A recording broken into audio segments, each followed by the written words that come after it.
So where are the temples? You want me to ask it? Your DNA communes with the apple. What's happening? I can't move. You have activated it. The final journey commences. No! It is done. Awaken the sixth. Go. Alone. Put him back in the machine. It's the only way to fix this. But the Animus did this to him. Am I the expert or not? Do it. No.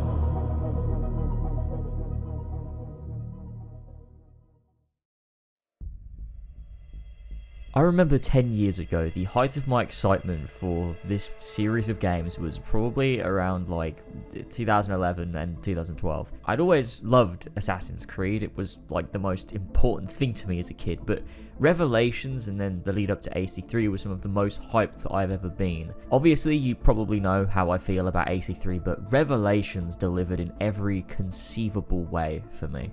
I still remember that announcement. I still remember the cryptic posts and images on their Facebook page. I remember being on forums speculating about what was coming, the setting, the Hagia Sophia, and then we got this.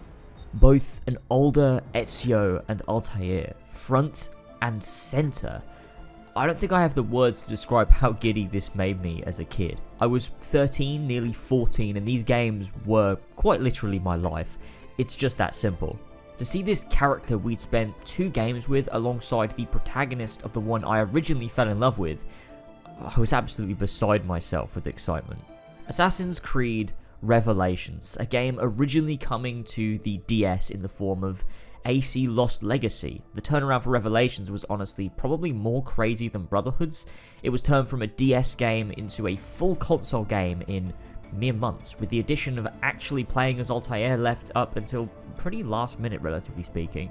I say more crazy because, I mean, they weren't just using assets from AC2 and Brotherhood in this. Rome was new for sure, but you could see a lot of AC2 stuff in it. Constantinople was all new, and that's impressive. Revelations was a new team. After Brotherhood was complete, with Montreal 2 still working on AC3, Montreal 1, the team behind AC1, 2 and Brotherhood, moved to work on a next-gen title which would become Assassin's Creed Unity. So while Revelations was being made by Montreal 3, the guys who made Brotherhood were already working on Unity. How wild is that?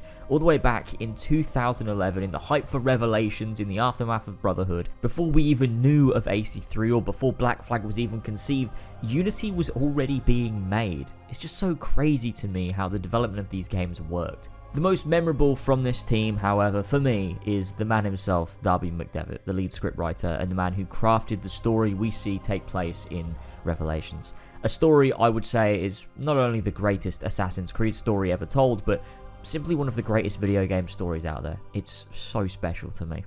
I fondly remember the day this game came out, a dreary Tuesday in November of 2011. I remember the whole school day. I remember getting the text from my mum saying my Animus edition of Revelations had been delivered, and I remember getting home and opening it up. Hey viewers, I'm here with Assassin's Creed Revelations. I was so excited, and then I hopped into the game, returning to a world I loved to see where the story went next. What would happen to Desmond? Where were they taking Ezio? And how exactly did Altair play into this?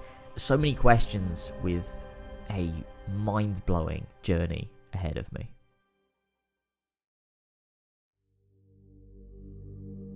For 3 decades. The Auditori are not dead! I'm still here! Ezio Auditore! I have served the memory of my father and my brothers. It's been over 10 years since I watched my father and brothers die. 10 years hunting the men responsible. And fought for those who have suffered the pain of injustice. The liberation of Roma has begun. Stand with me against the Borgia. I do not regret those years. But it is time to live for myself. And let them go. To let go of all of this. Welcome to Constantine, Ezio, the crossroads of the world. Altair was a profound man and a prolific writer. He built this place as a repository for all his wisdom. No man should pass from this world without knowing some kindness. Go be with your family, and live well. He built us up and set us free. Don't you ever stop howling. Then you are doubly wretched, for you have been living a lie. You're a broken man. Your mind, it's broken. You held fire in your hand, old man. It should have been destroyed. Finish what you started, until your ancestor has nothing left to show you. If you respect life and liberty, join our cause. Fight to restore peace to these troubled times. That is a sync nexus. Brothers, sisters, the whole city rises against us. He was no sorcerer. Just an ordinary man in command of illusions. While Yusuf's murderer waits and watches from the arsenal, laughing. You corrupted everything we stand for and lost everything we gained. I heard your name once before, Desmond. A long time ago. And now it lingers in my mind, like an image from an old dream. I do not know where you are, or by what means you can hear me. But I know you are listening. I have lived my life as best I could, not knowing its purpose, but drawn forward like a moth to a distant moon. And here at last, I discover a strange truth. That I am only a conduit for a message that eludes my understanding. Who are we, who have been so blessed to share our stories like this? To speak across centuries. What is a man but the sum of his memories? We are the stories we live, the tales we tell ourselves. Fight with me, and show him what it means to cross the assassins. When I was very young, I was foolish enough to believe that our creed would bring an end to all these conflicts. But where does one end, and the next begin? If only I possessed the humility to say to myself, I have seen enough for one life. I have done my part. Ever since I was young, they never stopped saying it. You are an assassin. You are an assassin. And this is our creed. I have seen enough for one life. The end of an era.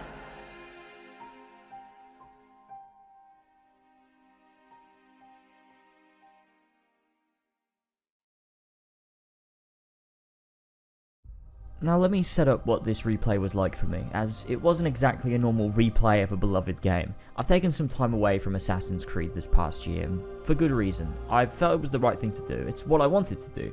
If you're totally unaware, I'm sure I'll have linked resources in the description and pinned comments so you can get yourselves caught up in more detail, but long story short, Ubisoft was the centre of a lot of sexual harassment and abuse claims. Too much to just dismiss it as hearsay like a lot of people want to do. It was and is staggering just how many people have been hurt by the way this company treats people. It hurt me specifically as a lot of people I looked up to and had personally spoken to were involved. I decided 6 months ago I no longer wanted to buy future Assassin's Creed games and that I would completely cut myself off from all things Ubisoft entirely. But I always felt me not playing these much older games was not really coming from a wholly logical place. It was emotional for me. After feeling somewhat let down and upset by what had been happening within Ubisoft, I simply didn't want anything to do with the company, which is why I decided to split off entirely. After taking some time to heal from that, as you have to understand this was incredibly close to home for me, I decided that yes, I still plan not to buy future products from this company.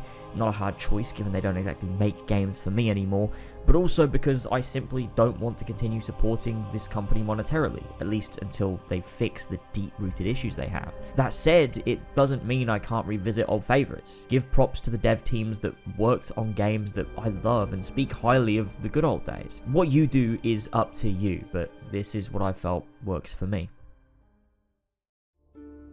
Revelations has a core theme of letting go and moving forward, and of reflection on your past. This made it the perfect game for me to return to the good old days of Assassin's Creed with. It allowed me to come to terms with the years I spent creating solely Assassin's Creed content, and be content with that. It helped me to feel happy with my overall decision to stop following future Assassin's Creed games, because they're not for me, and because they're made by a company I'd rather not support. The conversation between Ezio and Sofia towards the end of the game sums it up perfectly. I do not regret those years, but it is time to live for myself, and let them go. To let go of all of this. I need to let go for myself, my career, and for my conscience. And hopefully, I won't fall far. But also, like Ezio said, I will not forget those years. And that's why I decided to make this video. Revelations opens with the classic Assassin's Creed recap cutscene, which I miss so much, making every entry feel like the newest in a line of one continuous story. Like I described with the Brotherhood retrospective, it's like the newest season of your favourite television show. This one's narrated by Subject 16, which I really like. It fits as Desmond is now in a coma, his mind is scrambled and his memories are merging. He needs 16 to guide him through the back end of the Animus, and this opening story recap embodies that in a really concise and cryptic way. 16 is guiding Desmond back through his own memories before he wakes up on Animus Island, which is our hub for Revelations. Modern Day in Revelations is an interesting one because although seeming to take a back seat, it also features heavily and has some of the hardest hitting story elements of the franchise, but we'll get into those moments a little later in the video when they're relevant. Desmond wakes up, looking like an Adam Sandler knockoff, and meets Subject 16 for the very first time. Just walk right past me. 16? No, they didn't tell you my name. God damn it, I'm still in the Animus?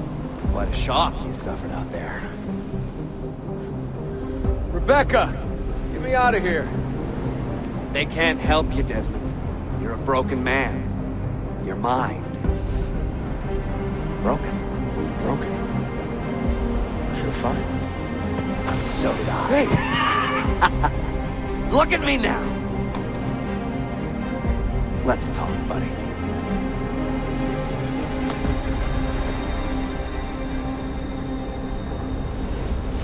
This scene always confused me as a kid, still does, and that's because I always felt that 16 was a very cryptic character, someone shrouded in complete mystery, and when Desmond meets him, he exclaims, 16?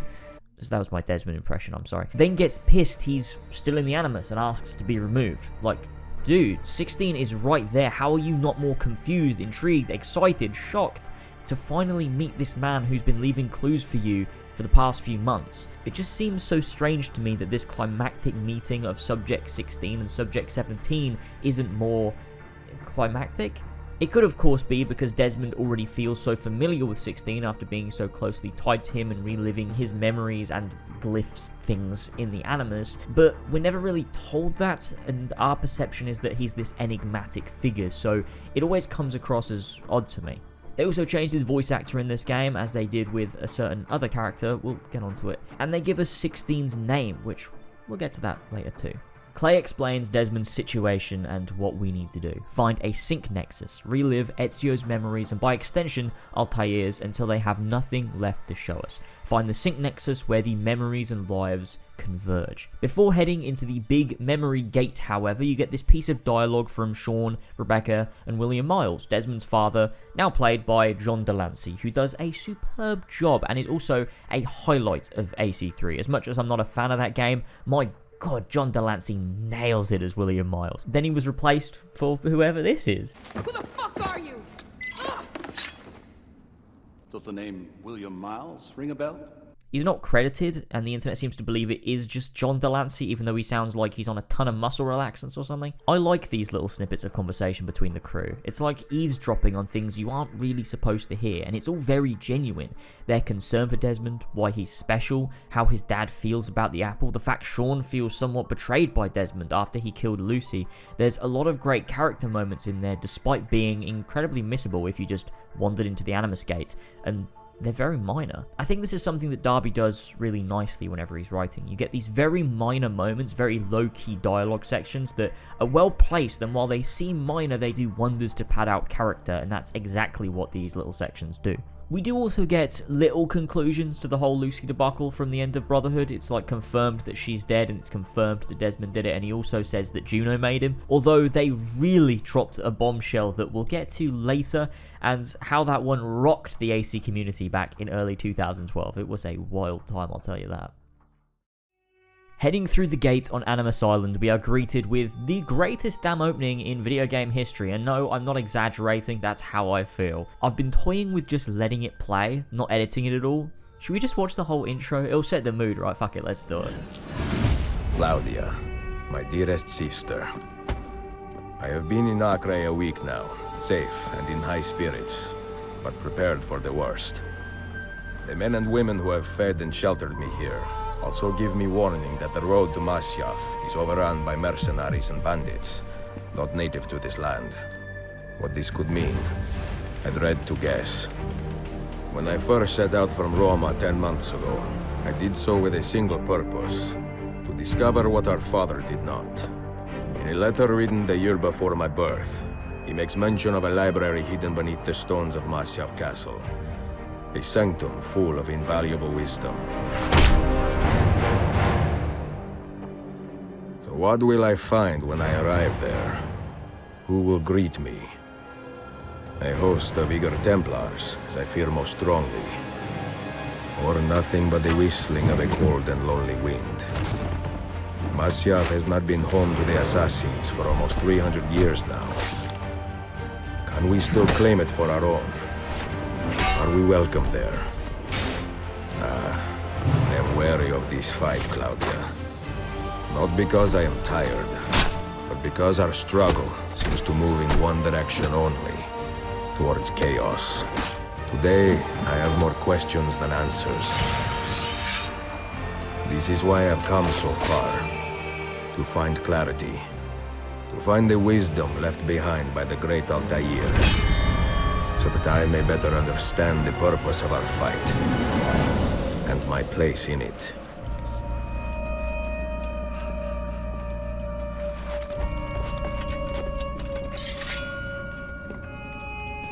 Should anything happen to me, Claudia, should my skills fail me, or my ambition lead me astray, do not seek retribution or revenge in my memory, but fight to continue the search for truth, so that all may benefit.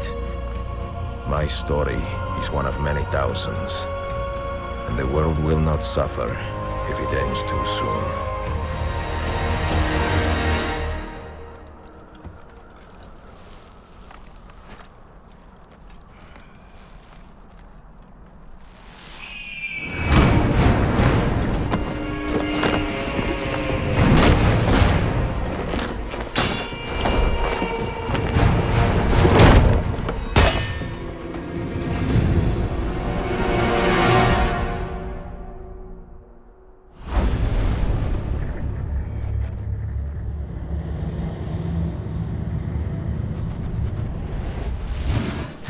Goddamn incredible is that, man. Every single time it gets me good. The music is impeccable. That piece called Assassin's Creed theme on the official soundtrack should have become the Assassin's Creed theme, not Ezio's family. That's so dumb, I still can't get over it. The cinematography is gorgeous. Seeing Ezio arriving in Masyaf, fighting the army of Templars single-handedly, with the only thing stopping him being the ghost of Altair distracting him. It's fucking amazing. Going up to the top of that tower from AC1, walking along the platforms he jumps down from in AC1, these beautiful parallels of Ezio walking to the edge to be hanged as Altair walks to leap down. The eagle flying overhead, all while we have Ezio's incredible letter to Claudia in the form of a monologue backing this scene. The most perfect and wise assassin words. My story is one of many thousands, and the world will not suffer if it ends too soon. Ezio seeing himself as just one among so many. That's a true assassin. He's no more important than the men and women he fights to protect the freedom of.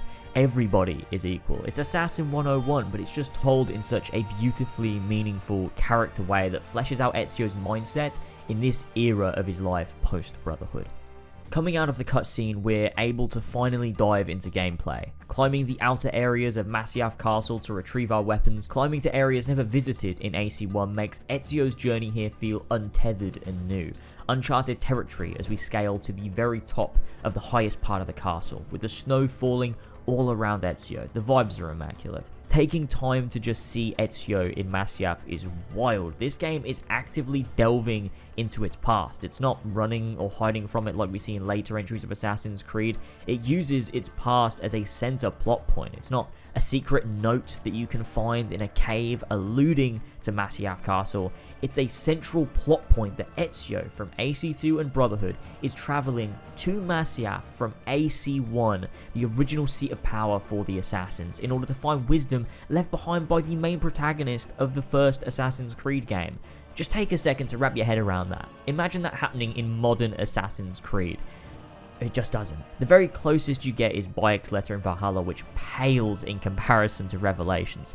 Bayek's letter, while cool to hear Bayek back, doesn't play into the modern day story, doesn't play into Abel's story, is completely missable. Nobody can even read it in the story and has zero impact on anything actually happening. Put that up against Ezio actively traveling to Masyaf to enter an ancient library that was built by Altair so he can fulfill the wishes his father had before he was even born. Also that Desmond can find a sync nexus and understand his greater purpose in the 2012 plotline. Like, dude, this is the blueprint for Assassin's Creed stories. It's here, it exists, and they still fucked it up later down the line. Guys, you already did it, you nailed it, it's here, just follow the steps and do it again. But before this video becomes a Valhalla ruined me, maybe it's time to get back on track. A really cool feature is that in the actual main bit of the castle from AC1, Al-Mualim's study, you can actually activate these little bits around the room to see Altair's ghost from later memories, him picking up Al-Mualim's body from the second key memory, and him diving through the glass in the third key memory. It's a nice little detail. Heading through Masyaf village after all this time is just another wonderful hit of nostalgia. The streets so often walked in AC1 as you headed from the castle to the next city to take out your target. Ezio was now walking hundreds of years later. Oh god, it gives me goosebumps. This leads into the set piece with the carriages. I mean, this whole opening is just fantastic. From wandering Masyaf Castle to tailing the streets of Masyaf village to this high action set piece that's so very Ezio as he holds onto the rope on the back of the carriage, hijacks one himself, knocks everyone off the road, and is eventually flung down a fucking cliff to emerge relatively unscathed to continue tracking his target. This whole sequence to me sets up who Ezio is in this game. He's an assassin through and through in his wisdom, in his calculated approach to the kill, but he's very clearly disillusioned with the Creed at this point. He was always one for action-packed sequences, but Revelations, I always felt, takes it in a new direction. He's old, kind of jaded, and sees some aspects of the Creed as unnecessary, perhaps contradictory, something we see played into later, and there's some important bits to discuss there, but we'll get to that later down the line when it comes up, trust me. Right this way, Ezio! Nowhere left to run now! Not for me, and not for you. Kill that dog! Cut him down! What a fucking line, man. Ezio is just non-stop perfection in this game, I swear to god. Now, the conversation we get here with Leandros is super interesting. Not only do we get the classic Requiescat in pace, bastardo line, which again shows Ezio's disillusionment to the Creed in some ways, we also get information about the Grand Temple, which would become relevant in Assassin's Creed 3 and is mentioned quite frequently in this game. As well, we take a book from Leandros, The Secret Crusade by Niccolo Polo, a book you can actually buy. It tells the entire history of Altair as retold by Niccolo Polo upon his journey to Masyaf in 1257, where he subsequently picked up the Masyaf keys and the codex pages we see collected by the assassins in Assassin's Creed 2. One of my favourite things, however, about this book is that Ezio actually read the whole thing on his way to Constantinople. If you read the book that was actually put out by Ubisoft, it has a prologue and an epilogue that bookend the actual writings of Niccolo Polo. It details a man on a ship reading the book, and I remember reading this leading up to Revelations, and when I finished the book, I had goosebumps. Man, let me read you this final excerpt from the book after Niccolo's story is done. From above him on deck, the assassin heard the sounds of a commotion. The familiar drumming of feet that accompanies the approach to land. Crew members rushing from their posts to prow, shimmying up the rigging and hanging off ropes, shielding their eyes to stare long and hard at the shimmering harbours towards which they were sailing, anticipating adventures ahead. The assassin, too, had adventures ahead of him. Of course, his would likely be markedly different from the escapades fondly imagined by the crew, which no doubt consisted primarily of visiting taverns and consorting with whores. The assassin almost envied them in the simplicity of their endeavours. His task would be far more complicated. He closed Niccolo's journal and pushed the book away from him on the desk, his fingers running across the aging cover, mulling over what he had just learned, the full significance of which he knew would take time to make itself known. And then, with a deep breath, he stood, pulled on his robe, secured the mechanism of his blade to his wrist, and pulled up his cowl. Next, he opened the hatch of his quarters to appear on deck, where he too shielded his eyes to cast his gaze upon the harbour as the ship sliced through the sparkling water towards it. People gathered there, already ready to welcome them. Ezio had arrived in the great city. He was in Constantinople. Imagine reading that as a 14-year-old hyped to shit for Revelations, realising the entire story I just read about Altair, Ezio had canonically read on his journey to Constantinople. Honestly, man, it's so fucking cool. Upon arriving in Constantinople, we get to hear one of Ezio's letters to Claudia. Each memory sequence opens with one of these, and it's really a wonderful way to not only get an insight into Ezio's current mental state, but to set the tone for the sequence to come, whether tense or relaxed, as well as showing that Claudia and those in Rome are still relevant and of importance to Ezio, even if they don't make a direct appearance in Revelations. I'll talk about some of the specific letters I love as and when they happen within the story.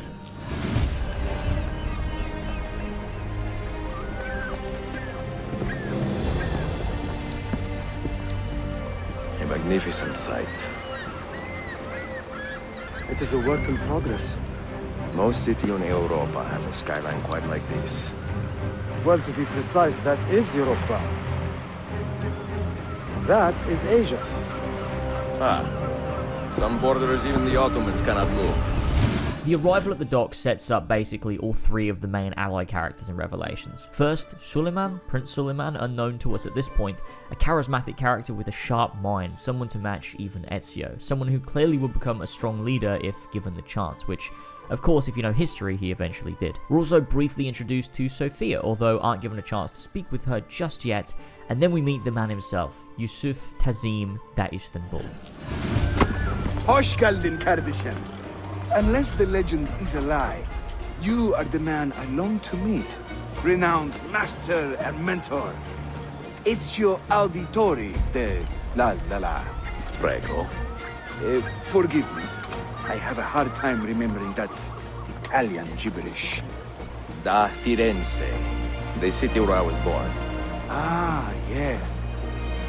So, by your custom, I would be Yusuf Tazim da Istanbul. I like that. Istanbul. Yet another name for this city. Evet, it's a local favorite. Come, mentor da Firenze. All three characters are tremendous, and I'm sure I'll go into more depth with each of them as and when they become a focus, but damn, I love them so much. All three play different yet integral roles in the story in such a meaningful and interesting way. Yusuf, of course, is the first one we get to know as the leader of the Brotherhood in Constantinople, a man with a lot to teach Ezio as well as a lot to learn too. They balance each other out quite nicely, and although Ezio is of course his superior, you never feel like there's not mutual respect, and I really like that dynamic. The game now takes us on a walk around Constantinople while Ezio and Yusuf discuss the Assassin-Templar struggle, the current state of politics, and the library in Masyaf, establishing all three core plot elements the game will explore moving forward, using our three major characters in Yusuf for the Assassin-Templar storyline, Sophia for the Masyaf keys, and Suleiman for the political struggle. We're introduced to a few major components of the game in this section too. For starters, the idea that both guard factions will fight each other, the Ottomans and the Byzantines, which is an interesting dynamic, not one we've had in other AC games before. The two sets of factions are actively fighting one another, so running one set into another if you're being chased can stop them from coming after you. We meet the assassins at the headquarters, gear ourselves up a bit at the blacksmith, which is the same as Brotherhood. I don't really need to re-explain how shops work. I did it in AC2's retrospective, and it's the same essentially, armor and weapons, which slowly increase in stock and stats as you progress. And then we get ourselves the hook blade. This game's gimmick, if you want to call it that. It's a cool tool, but I do feel it somewhat takes away from your own agency in parkour, as most of the time it snaps you onto ledges. It can be hard to cancel from, which is irritating, although it does help you speed up an now slower Ezio. It's also really satisfying when you use it to scale something. I don't know why, the sounds and the way it snaps onto a ledge just gives me shots of serotonin. Using the hook blade to reach the top of the Galata Tower with Yusuf, we get a nice look over our city, our home for Revelations, and what a fine place to call home it is. Welcome to Constantine, Ezio, the crossroads of the world. Many generations of men have ruled the city, but they have never subdued her. She always bounces back. It seems a fine place to call home. It is. Race you to the bottom? The city of Constantinople is an odd one. It's one I always seem to forget in the sense that nothing really stands out about it. Whereas Rome has its clear districts, Florence and Venice has its obvious landmarks, or AC1 has its cities with distinctive color gradings, Constantinople doesn't do anything too memorable. It's more subtle than anything, but that doesn't necessarily make it lesser. Walking the streets of the city can be some of the most immersive in the franchise. The tight streets, the dusty atmosphere, the music too. Oh my god, the music. It's just so immersive. This city gives itself its very own vibe. It clearly sets itself apart from AC2 and Brotherhood while not being directly inspired by AC1, although it is a similar part of the world. Constantinople gives you this vibe that it's a diverse place, a melting pot of cultures and people, and that's very much the most ideal place for an assassin to call home. Buildings like the Hagia Sophia look incredible in the distance, and I like that there's two major city areas separated by the Golden Horn River. I really like Constantinople. It's not my favourite city, it's probably not even top 5, just due to its subtle nature, but that doesn't mean I don't love it in a different way. It's really, really nice. This whole section spends time letting you get to grips with the base elements of the game. We take over some dens, essentially the same mechanic from Brotherhood with the Borgia Towers, only we don't blow them up this time, which is less cool, but also you can't be blowing shit up in the middle of the city. You've got bombs in this game, which are... I mean, I like them. I like that you have more options. I can use smoke bombs to mask an approach, use caltrops when being chased, or I could use explosives to take out guards within the radius. I don't know, I actually like the whole bomb mechanic, and I've never really understood why it got a lot of shit. More tools is, honestly, more fun. We also do a little bit of den defense. Oh, den defense. This is the most talked about part of Revelations, I think, sadly. Den defense isn't great, is it? I mean, it's also not the worst thing to happen ever, so long as you keep your notoriety down, which you should be doing. You never actually have to play it anyway. But even when you do, it's honestly a guilty pleasure of mine. I love tower defense games. Yeah, Den Defense isn't the greatest tower defense game of all time, but I don't know, it's kind of fun. This is probably my dumbest opinion, and it's really not based on anything other than the fact that I have a soft spot for tower defense, and I kind of find it fun. Being forced to do it randomly would suck, but luckily you aren't forced to do it randomly unless you're playing the game like an idiot and just letting your notoriety get high, which AC2 and Brotherhood already taught you not to do. Den defense is just another consequence to not keeping that in check, which, yeah, might be annoying in of itself as an entire mechanic. I know a lot of people don't love the notoriety system in any of the games, but to me it just added to the idea of remaining incognito and allowed the player control over how much the city is onto your presence, which I do just like. Now, Sequence 3 is really where the world opens up, so like all the videos I've done on these games so far, let's just take a step back and have a look at what this game actually does. The world is fully open to you for the first time in Assassin's Creed from the very start. No walled off areas, no restrictions. Now on paper this does sound good, it means you can do whatever you want right from the start, but it does remove some of the interesting level design and curated progression that those previous games had. There were some areas saved for later because it opened up side activities as the story progressed, as well as some towers being available only after acquiring the Climb Lead glove.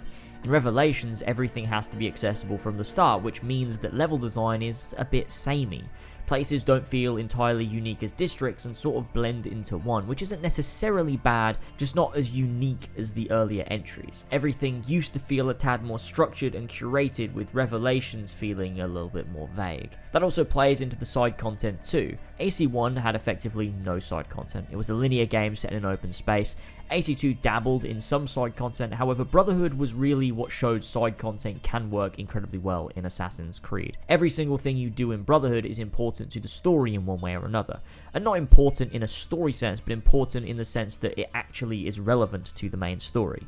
They're not side missions so much as optional extensions of the main path. Whether you're helping the courtesans gather information from Borgia men, destroying Leonardo's war machines commissioned by the Borgia, or dismantling the towers to take over for the assassins, everything you can do in Brotherhood is relevant to the core story of taking over the Borgia power in Rome and replacing it with assassin influence. Revelations isn't like that. Revelations' main story is about Ezio tracking down the Masyaf keys. Along the way he has to deal with the Templars, but that's not really a core focus. It's more of an exploration of who Ezio is in this era of his life. How does he think about the Creed, and how does that affect the way he deals with things that he's dealt with in the past? And so yes, we fight Templars, yes we expand our assassin presence, but it's not really the focus of the game, and so side missions can feel somewhat disconnected from the actual focus. To add to that, this game doesn't really have side missions. It has the task of taking down the dens and replacing them with the assassins, along with assassin recruit missions, in which you recruit an assassin, train them up to level 10 using the Mediterranean defense, which leads into part 1 of an assassination storyline for one of the multiplayer characters. Getting them to level 15 allows for them to become masters and take down the Templar for their arc. Revelations tries to expand on the Brotherhood mechanic, but it feels somewhat hollow and drawn out. It doesn't add depth so much as it adds bloat to a system that didn't really need it. AC3, for all its flaws, does this a lot better. In Brotherhood, you could find and assassinate all of the multiplayer characters through Templar agent missions. In Revelations, they're simply part of these Master Assassin arcs for your recruits. And although I like that they returned, Brotherhood ultimately does it better. There's no padding or fluff, it all feels swift and fun. Revelations is a bit more of a slog, I find, in that department. What I really do love here, though, is the Mediterranean defense. It takes the Brotherhood system and expands on it in a really cool way. Every city in the Mediterranean is Templar controlled. By sending in assassins, you can shift that balance of power until it's assassin controlled. I do think the term assassin controlled is sort of a weird oxymoron. How can something be assassin controlled when they fight for freedom rather than control? I don't know, it's just funny to me. In taking over these cities and liberating them from Templar control, you're able to start doing additional missions that increase your daily income from banks, as well as XP income passively for your recruits. It's a really nice addition that gives you more incentive to liberate all these cities in the region. Weirdly enough, Revelations also has random events that can happen throughout the city. There'll be like this black dot on your map, and by going over to it, something will happen. A lot of the times it's just some dude wanting to fight, but I found this one where this guy wanted to pay me to carry boxes. Like, why the fuck is Ezio doing this? Why is he doing random manual labor for money? In what reality is this something he should be doing? I also took time to grab the Masyaf white dye for Ezio. I feel like most people love the grey, and don't get me wrong, I love his default design, but ever since I was a kid, I've just associated white and red with assassins. And every opportunity I get to have those colours, I take it. I did it in AC3, Unity, and as close as I could get in Black Flag and Syndicate, although I'm gonna be real, I don't really play Syndicate all the time. Moving on with our main goal in Istanbul though, we head to the Old Polo trading post to speak with the owner, Sofia Sartor. Buongiorno, merhaba, please come in. Oh, excuse the clutter. I have not had time to tidy up since my trip. You sailed from Rhodes, no? See, how did you know? We were on the same ship. I am Ezio Auditore. Sofia Sartor. Have we met? We have now. May I have a look around? Prego. Most of my best homes are in the back. I love Sofia so much. She is such a wonderful character with so much depth that is later explored more. She's the perfect match for Ezio, and it just works so well the way that she's written. Sofia memories are essentially the actual main quests of the game. Each memory sequence has a few of them, and they consist of doing something for Sofia. Getting a book, heading to a tomb, and doing the tomb to get the key and view one of Altair's memories. The first Sofia memory is a bit different, however, as you head straight to the tomb located within the Old Polo trading post. This tomb is probably one of the weakest, as it acts as 3 individual rooms which you have to gather keys to progress. The rest are way better and easily the strongest in the series. The way they're integrated as part of the main story, though, is fantastic. They were such a highlight of AC2 and Brotherhood, with Brotherhood using them very, very often, especially for its modern-day sequences. Revelations decides to make them core story missions. To find each key, you play one of these tombs. Not only does that higher the stakes and make them more important, they're also fucking banging missions that work excellently as main story pieces. I remember the first time I got my hands on this key, I was so hyped. The weight it held for me was huge. Then the game makes you go off and do a bunch of stuff for the Romanes, but after that, we head back to the hideouts and delve into our first Altair memory.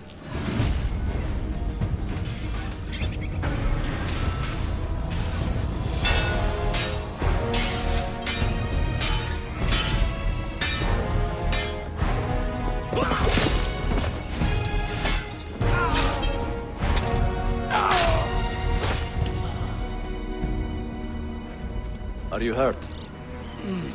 Broken foot.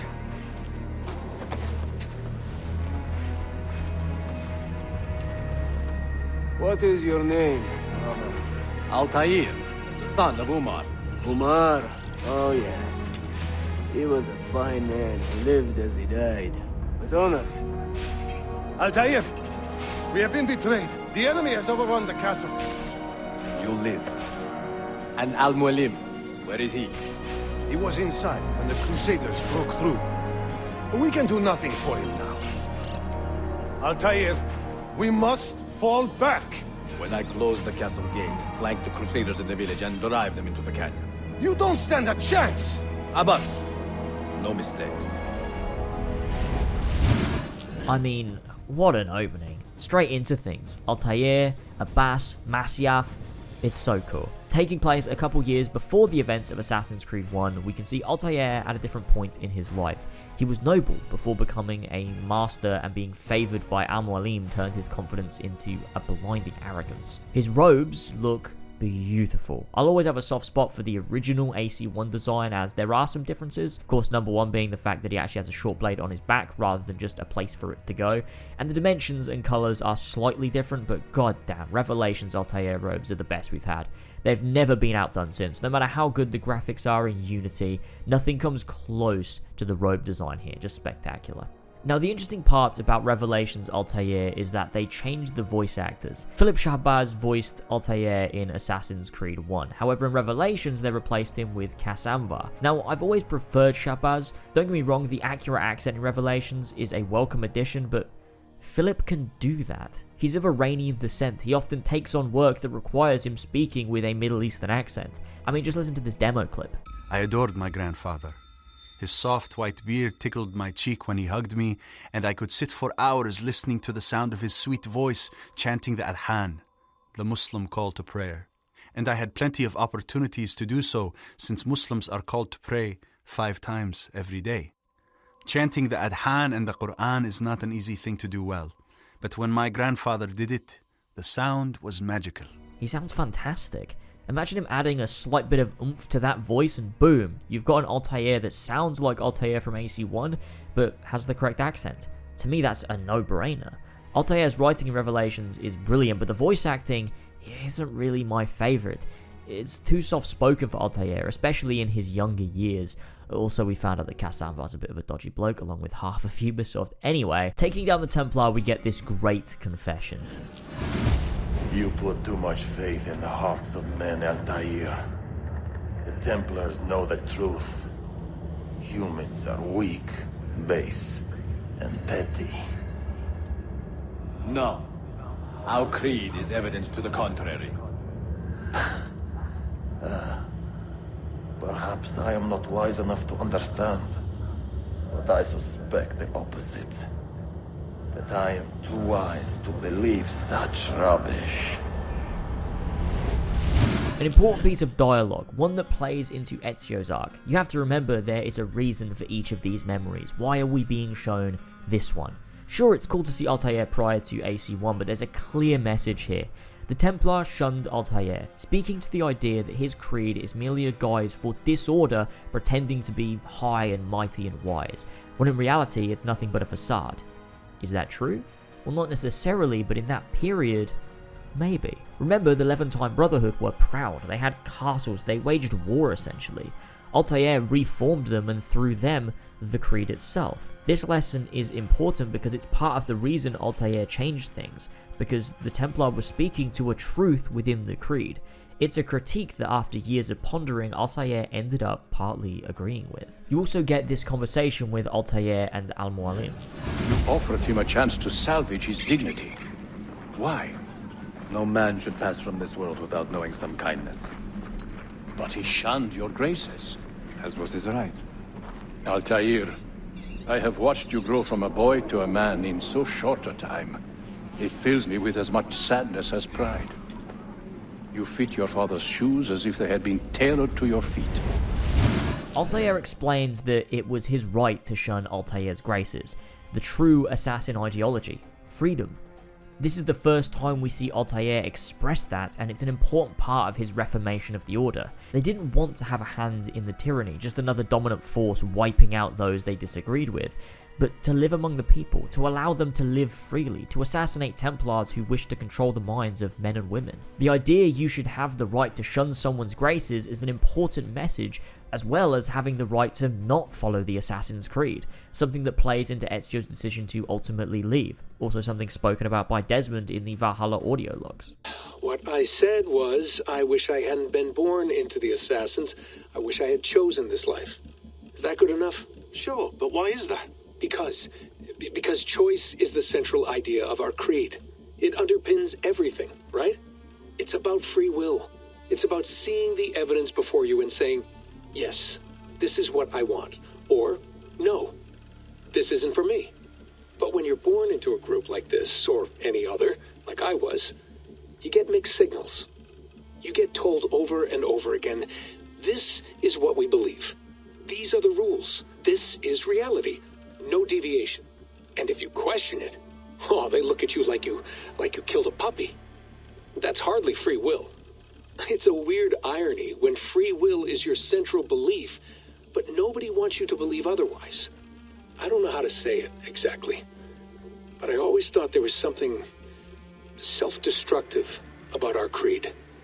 If free will is the most important moral guidepost we have, we should be free to ignore it. To choose submission, for example. You know what I mean? Like, we should be free to side with the Templars. If it's really my choice, I could do that. Sure, this segment speaks of siding with the Templars, but the core message remains. It's a valuable critique on the Assassin's Creed itself, something Darby really loves doing, and I love seeing it explored. The philosophy of these two orders is the most interesting part. I spent some time in Sequence 4 really focusing on a lot of the side activities. I took this opportunity as a moment to really establish the assassins in Constantinople. I did a ton of recruitment, took over all the dens, trained up my assassins at the same time, and doing all the viewpoints. I've already talked about each of these elements in detail earlier, so I'll skip over those. It was a nice experience to just take it easy and focus on building up our income and our presence in the city. It feels nice to just have that slow progression, doing all these little bits to just feel like you're winning a war one step at a time. It's something Assassin's Creed used to do really well, liberating a city piece by piece. I do miss that. I also took some time to gear up. By buying shops, the same as Brotherhood, you're of course able to get weapons and armor. The armor in Revelations is nice for the most part, although you can't really mix and match it too well. The original starting armor is nice, it's the same as the brown leather from the intro sequences, it's just silver, which is pretty nice. The only other armor I really like is the final set that you can buy. I decided to only buy the greaves, vambraces, and pauldrons. The chest armor looks pretty bad and obscures the robes, so I always leave that. There's a side tomb in Revelations for Vlad the Impaler, who was a voivode of Wallachia in Romania. He was called the Impaler because he was known to impale his enemies on spikes and leave them there to slowly die, which is pretty fucking grim. This tomb is a banger, and it's crazy that this was, I believe, a piece of bonus pre-order content back in 2011. I'm pretty sure now you can't buy Revelations without getting it, but back then I'm pretty sure it wasn't part of the standard game. It's really damn fun and has some great parkour sections and great little set pieces. I'm a big fan of this one. Although the light shafts look fucked in the Ezio collection, like honestly, this is bad. How did this get through? And also, never get patched. Ubisoft, if you're watching this, please fix that. And while you're at it, also fix your awful workplace misconduct. Thank you. Those are both like on the same level of importance, clearly. Back to the main story, we learn there is a plot to kill the prince, and so our boys have to dress up as Italian minstrels and infiltrate the party being held where the killers are hiding. I love this bit. Yeah, it's kind of really silly, but I don't know. The tone isn't so out of sync with the game that it hurts it. This might be one of those missions in a newer AC game that I would have criticized to hell and back, but in Revelations it just sort of works. I love how the songs reference the other AC games and they're just Ezio having a bit of a laugh. Fair Lucrezia could not sate her appetite for lovers, but I suspect she would be fine with 2 or 3 more drops. I also like this line before they disguise themselves. You, know how to play that thing? I learned a few chords when I was young. When were you ever young? It's a joke, but it also has this bittersweet twang to it. Ezio realizing he let his life slip away.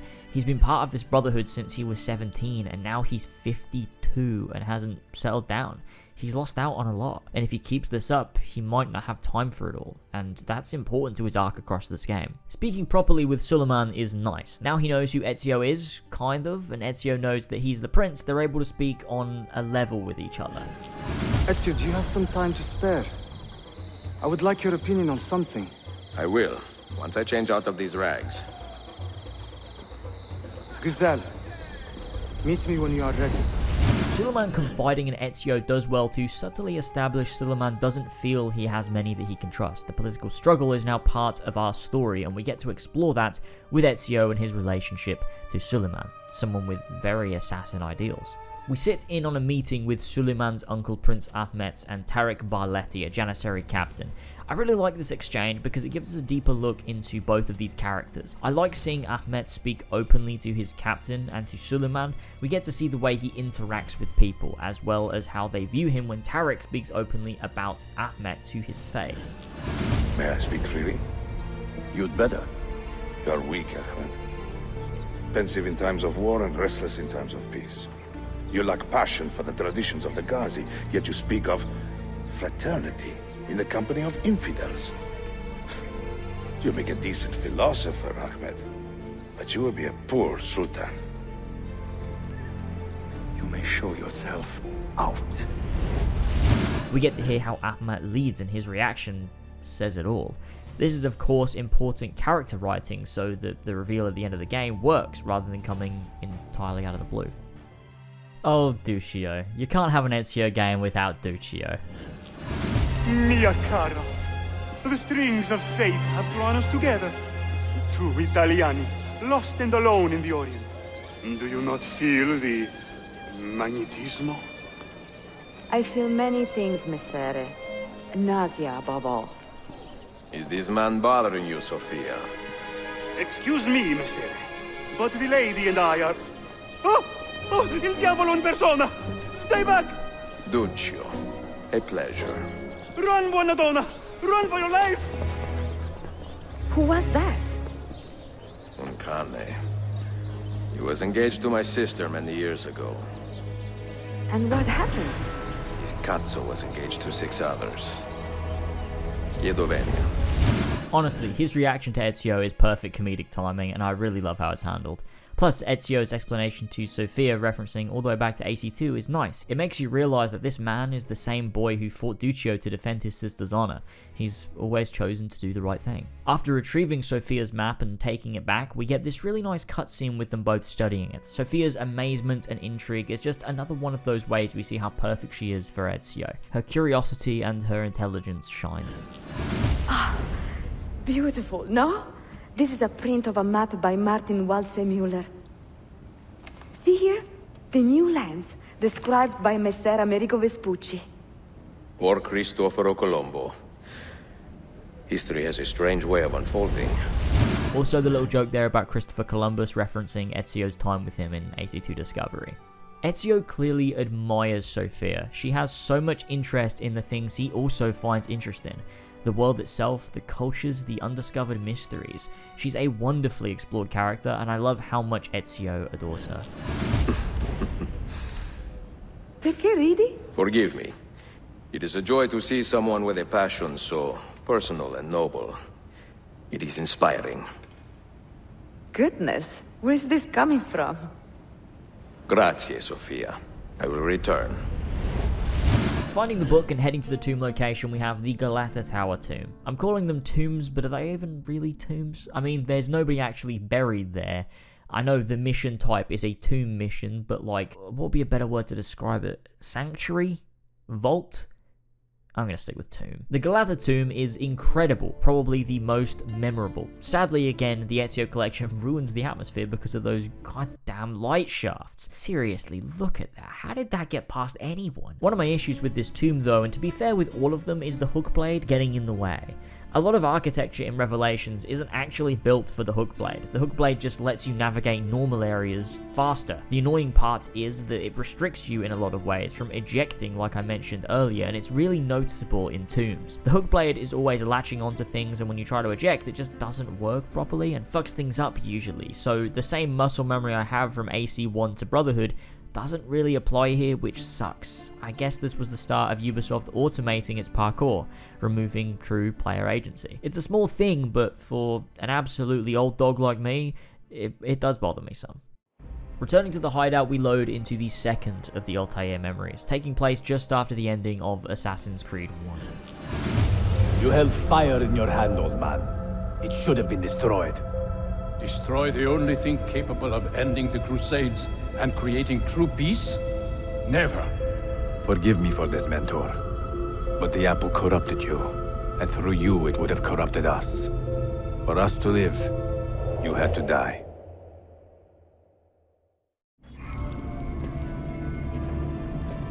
Is it truly over? Is that sorcerer dead? He was no sorcerer. Just an ordinary man in command of illusions. Have you prepared the pyre? I have, but... Altair, some of the men will not stand for such a thing. Let me handle it.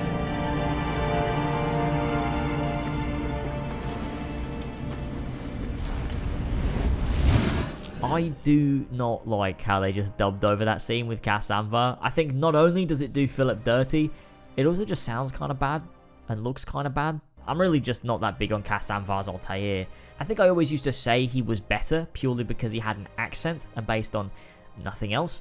But when you compare performances, Shahbaz established Altair's tone, and Anvar isn't even close. You held fire in your hand, old man. It should have been destroyed. You held fire in your hand, old man.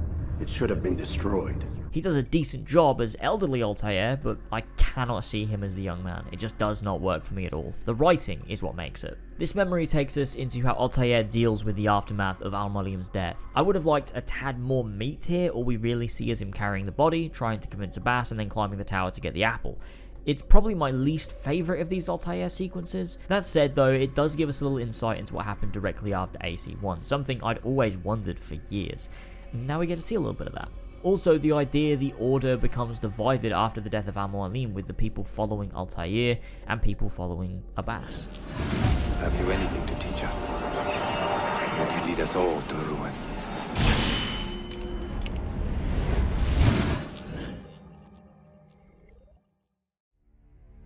Sequence 5 is a bit of a dud in terms of main missions, even though I consider the Sophia missions the main missions. They aren't technically. The assassin political missions are the main mission markers on your map. Sophia missions are separate main missions. You basically just tail Tarek, learn he's selling guns to the Templars, use disgruntled market people to break into the arsenal, then eavesdrop on Manuel inspecting the guns. There's nothing hugely of note to talk about there. There's a decent set piece to escape the arsenal, I like ziplining and stuff, but it's pretty filler and a setup sequence in terms of that whole plotline. However, onto the Sophia memories though, her shop has sadly been broken into and a painting has been stolen. We, as the assassin we are, seek to get it back. I honestly love how these Sophia missions tend to be normal shit, but assassinified. Get a late package by sneaking into a guarded ship and stealing it. Retrieve a stolen painting by sneaking into the market, tracking down the painting, and stealing it back for us without being detected. Honestly, it makes me laugh. It's just like normal shit, but Ezio turns it into some assassin mission. It makes me laugh, and the most ridiculous one is yet to come, but we'll get there. Meeting up with Sophia, we get this really nice scene where she tries to learn more about Ezio. And what is this all about? You are not a scholar, that much is clear. Do you work for the church? Not the church, no.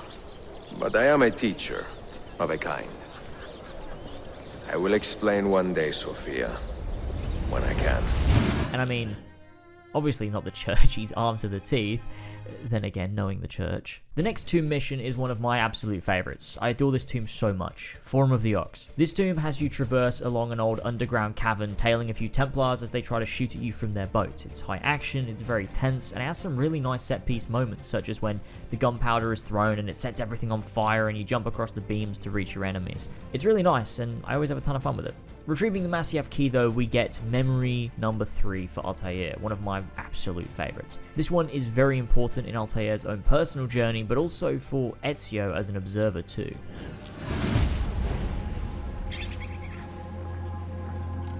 The Templars have retaken their archive on Cyprus. Abbas sent no reinforcements. It was a massacre.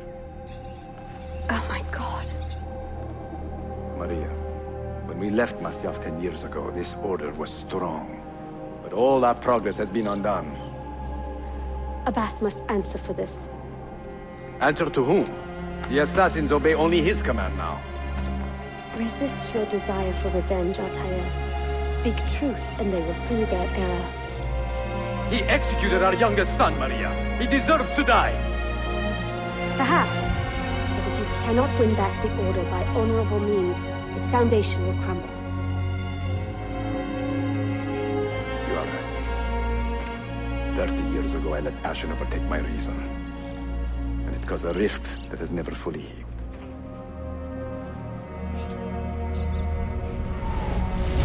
Altair and Maria have come back to Masyaf after learning their son was put to death by Abbas, now acting as some sort of corrupted head of the assassins.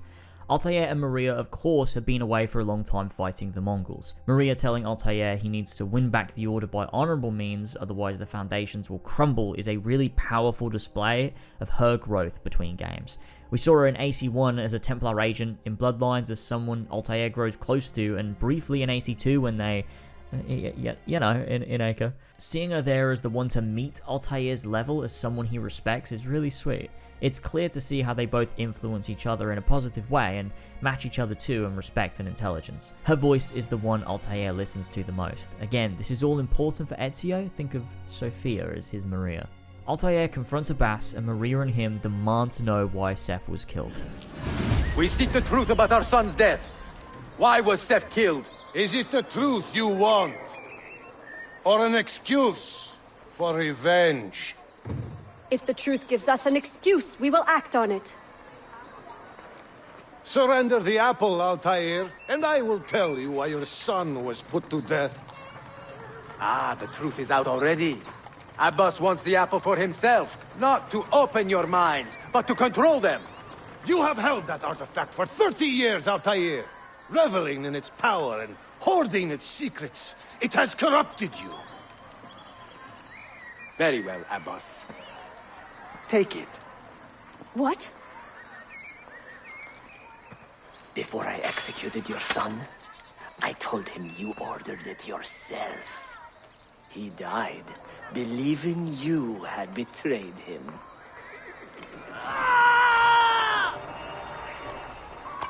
Altair!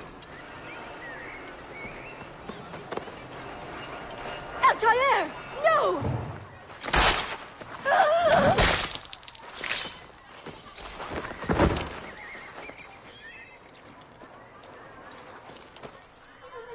Strength. Altair. Maria. He is possessed! Kill him! Now okay, there is a lot to unpack in this scene. For one thing, it's a lesson to Ezio. Sophia is his Maria. He needs to be careful not to allow her to get tangled in a war she knows nothing of. To put her in danger because of his own actions would be on him. The same way Altair letting his anger get the better of him was Maria's downfall. Ezio failing to remain measured could spell the end of Sophia. Another reason I love this scene is because of how it's depicted in the Secret Crusade novel. It's so much better, and honestly, this is how I always see it in canon. Let me just read it for you. Very quietly, so that only Altair could hear, he said, "I told Seth it was you who ordered his death. He died believing his own father had betrayed him." The apple was glowing, and Altair had failed to control himself. Swami, his hand on the apple, suddenly tautened, his eyes popping wide. Then his head was tilting to one side, his body shifting and writhing as though it were operated by some force inside. His jaws opened, but no words came out. The inside of his mouth glowed gold. His tongue worked within it. Then, compelled by the apple, he stepped away, and all watched as his hands went to his face and he began to tear at the flesh there, gouging deep trenches in it with his fingernails. Blood ran from the churned skin, and he still mauled himself, as though he were attacking dough, ripping the skin of his cheek and tearing a long flap from it, retching at one ear until it dangled from the side of his face. I mean, that's just... oh my god. It really depicts how Altair felt inside. This man not only murdered his son, but told his son Altair had ordered it himself. truly a monster of a human being, and one in his own order. And Altair's rage, the rage we hadn't seen since his time in Assassin's Creed 1, is let loose, ignoring Maria trying to quell him and using the apple for the potential that it had. It's such a powerful scene. Escaping Masyaf with Darim, Altair rides away, reflecting on his loss and with intention to one day return. Maria. My love.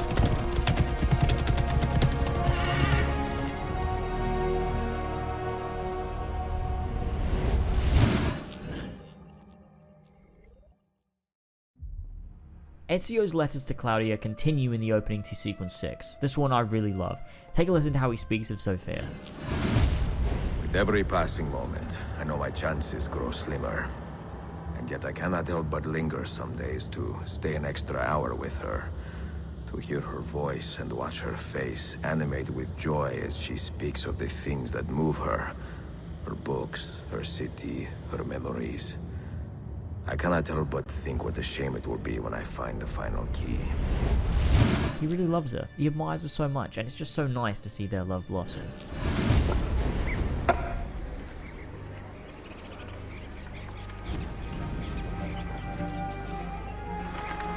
That's not a legal move. It is a European variation. Aroko. It's interesting, but not exactly fair when you play by different rules than your opponent. You may think differently when you are Sultan. Shall I take it back? Suleiman, I know it has been hard on you watching your father and me quarrel over Bayezid's throne. Grandfather has chosen you, and his word is canon. What is there to argue about? Your father and I were close once, but his cruelty and ambition have made... I have heard the rumors, Uncle. Well, I have a meeting with the Vizier soon. Shall we continue another time? Whenever you like. I love this scene. I don't even know where to start. Any metaphor using chess I'm a big fan of, but particularly this one. You get a measure of each of these men from this scene. Suleiman is a good thinker. He uses a different chess method to Ahmet. But not only that, when questioned on why he's using a different method, not fair when you play to different rules than your opponent, Suleiman replies, "You may think differently when you are Sultan," which again is clever. He's turning it on his uncle to see how he'll react. Ahmet begins to talk about Suleiman's dad when he stops him, not really wanting to hear the stories about his father. Suleiman is stuck here. He understands the world from a particular perspective, differently from most. Sure, his father is a poor choice for Sultan, someone cruel. However, his uncle is no better. They're both poor choices for different reasons. They both fail to see the world and their people the way Suleiman does, and it's all very well illustrated just from this simple chess scene. Alright, so moving through the sequence, we're tasked with finding out what Tarek knows about the guns so Ezio can follow the Byzantines to wherever they're hiding, track them down and eliminate them and get the Masyaf key. Job done. However, this is where things get a bit complicated, and I actually really like this. Ezio disguised himself as a Janissary. This is like one of the only proper assassin missions in the game. We blend with the Janissaries, make our way through their camp, taking it slow and stealthy to reach Tarek, making sure not to be seen and then diving for the kill. The issue here is that Tarek was innocent. Secretive, sure, but not a traitor. What a bitter irony. Is this the result of Suleiman's investigation? You collude with the Sultan's enemies. What did you expect would come of such treachery? I blame myself. Not for treason, but hubris. I was preparing an ambush. Preparing to strike the Byzantine Templars where they felt safest. What proof do you have of this? See, here.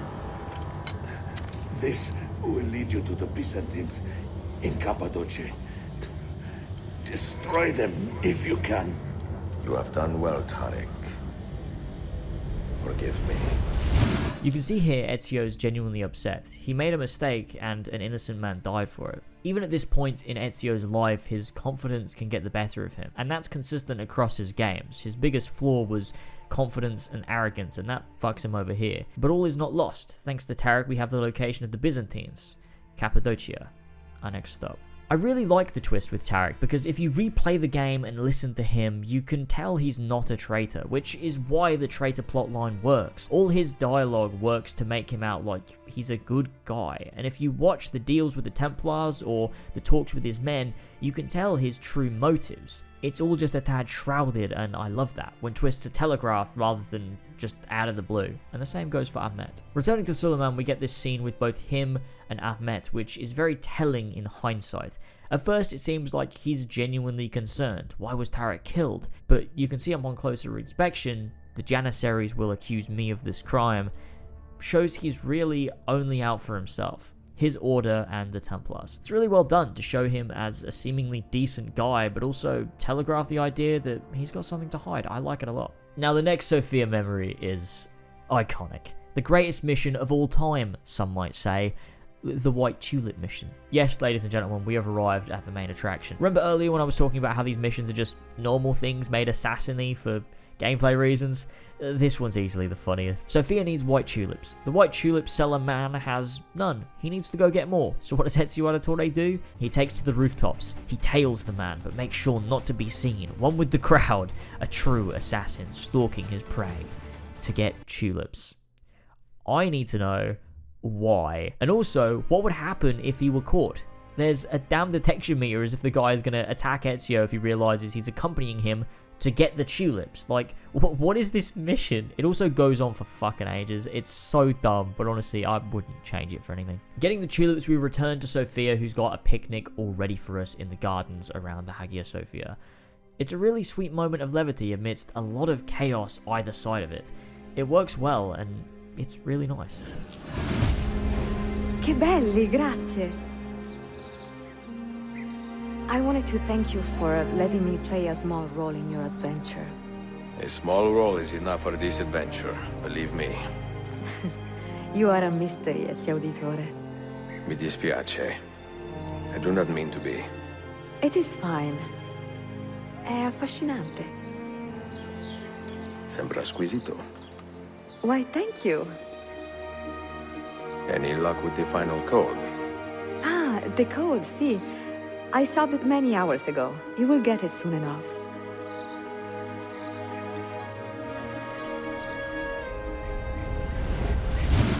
The final tomb, Maiden's Tower. I really need to know who the fuck built this, why they built it in the way they did, and who the fuck is meant to traverse this, and how much did it cost to make? This tomb is insane. How does this even fit into lore? Did the assassins really do this? I know these tombs can get a bit crazy, but this one, it's mental. It's actually mental.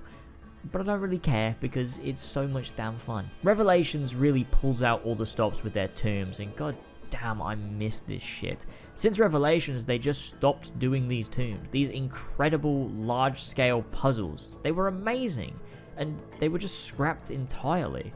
I refuse to believe only in Italy and Turkey did the assassins build these crazy tombs. You're telling me that Arno never came across something like this? That London didn't have one? No excuses, Ubisoft, you just removed one of the best mission types from your franchise for no reason after 2011.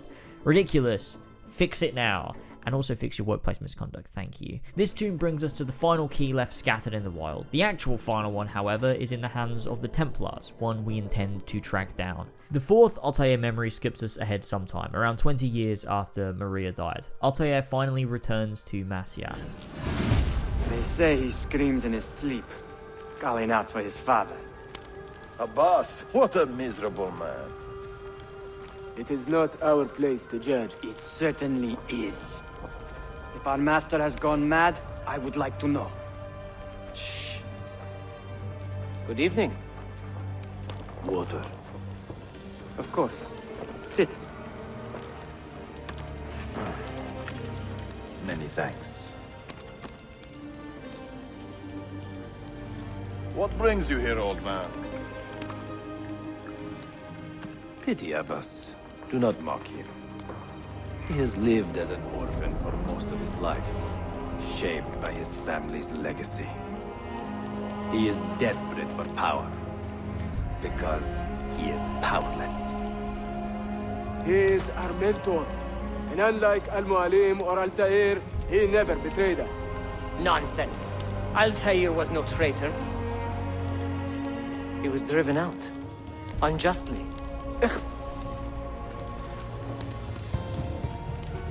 Is it you? I heard the rumors, but I did not believe them. I wonder if I might speak to Abbas myself. It's been a long time. I love this segment so much. Just like Maria said, unless you reclaim the order by honorable means, its foundations will crumble. As Altair walks the streets, the men flock to his side. They're fed up with Abbas, with his poor leadership and his corrupt ideals. Altair is a ray of light to these people. He represents hope in the darkness, and the people fight to preserve that which inspires hope. As everyone follows him to the top of the tower, Altair confronts Abbas, and I love the exchange between the two. Tell your men to stand down! No! I am defending Mashaf. Would you not do the same? You corrupted everything we stand for and lost everything we gained. All of it sacrificed on the altar of your own spite. And you! You have wasted your life staring into that apple, dreaming of your own glory. That is true, Abbas. I learned many things from the apple. Of life and death, of the past and the future. Let me show you. And with that, we get to see Altair use the invention Leonardo would one day build for Ezio centuries later. Firing it at Abbas and watching him fall down the steps of Masyaf Castle symbolically signifies his fall as the mentor and Altair's rise. I can never forgive you, Altair.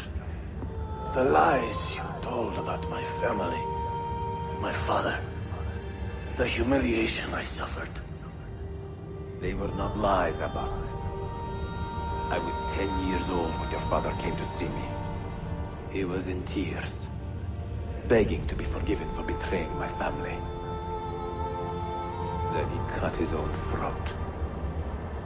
I watched his life ebb away at my feet.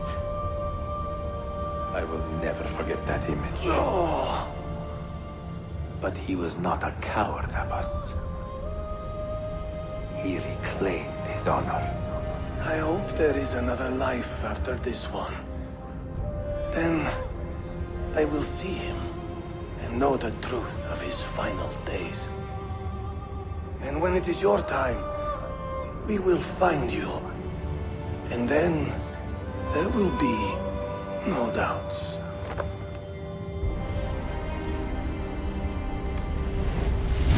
The confession here is so bittersweet. They have their moment to talk. Altair remains strong in telling Abbas what his father did, and Abbas remains confident that it's a lie, sadly in denial until the very end. It's sad. Although Abbas was cruel, he killed Seth, Maria, Malik, and countless others, but at heart, he was sad. A lost boy whose father had left him alone. He didn't want to believe it, and he couldn't believe it, especially after all he'd done. There was no conceding. Although I feel in the end he believed Altair. He probably believed him a long time ago, just was too much of a coward to admit it to himself. It's tragic, but also wonderfully executed.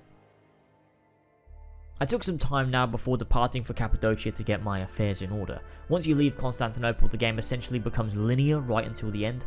Technically, you can free roam once you return to the city, but like, you're meant to go check on Sophia, not roam about doing random shit. It kind of kills the pacing if you do, so I like to take my time with everything now. I spent some time grabbing all the memoirs. There's 10 scattered around, and if you get all of them, you unlock a secret assassin tomb within the Hagia Sophia. For some reason, they play City of Jerusalem here. Don't get me wrong, it's a great piece and it fits musically. It's just funny that they decided to use that here. To be fair, ever since AC2 they've used random pieces of AC1 music, usually Acre Underworld for tombs. It's common in AC2 and Revelations. It fits, it's just kind of funny. After completing this tomb, you get yourself the Ishak Pasha armor. Now, it's kind of cool. I think it's pretty weak compared to the armor of Altair, but it's still nice. I personally prefer the default robes. I don't know, it just works better for me. So I always tend to shelf the Ishak Pasha armor and just stick with the regular outfit. Speaking of other outfits, once you complete the first part of every Master Assassin side mission, of which there are 7, you get the Master Assassin armor. Honestly, this looks really nice, and were I able to keep my outfit dye, I'd stick with it. But you can't, so I'd just rather go default. Again, I don't mind the grey, I just prefer white. I then also made sure to complete the second parts of all the Master Assassin missions, so I had everyone maxed out nicely. Also, in completing the Assassin Guild challenges, you get yourself the Sword of Altair, which is a must. Can't go without this bad boy. I took some more time to go about, buy shops, and finish up other stuff. It was a whole lot of fun, but it was finally time to set sail for Cappadocia, so we headed to the docks. Sayun Auditore!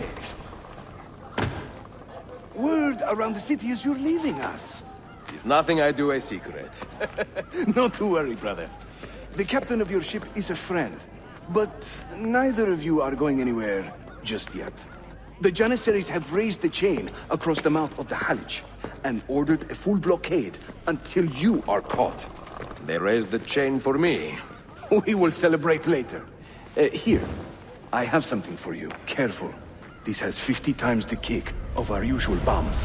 Now this mission is a classic. It's the E3 demo mission.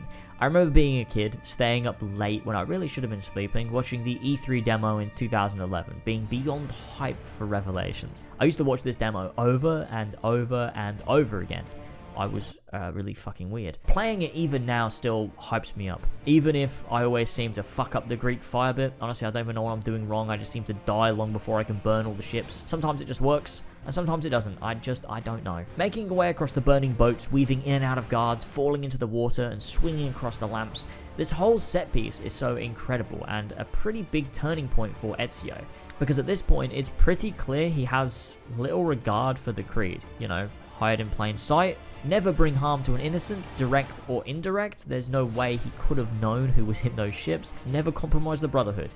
He definitely did all three of those things. Ezio is old and tired, and after seeing a glimpse of the life he could have with Sophia and learning what he's learned from Altair, he's becoming more disillusioned than ever before. He has a mission to achieve, and that's his sole focus. Ezio has always been somewhat of an action hero, but now more than ever, his antics completely dismiss the three core tenets of the Assassin's Creed. But I see that as a core part of his arc, of this subtle critique of the Creed that's explored in Revelations, and how that pushes Ezio one way or another. Yours is not a subtle approach. See, sorry for the delay.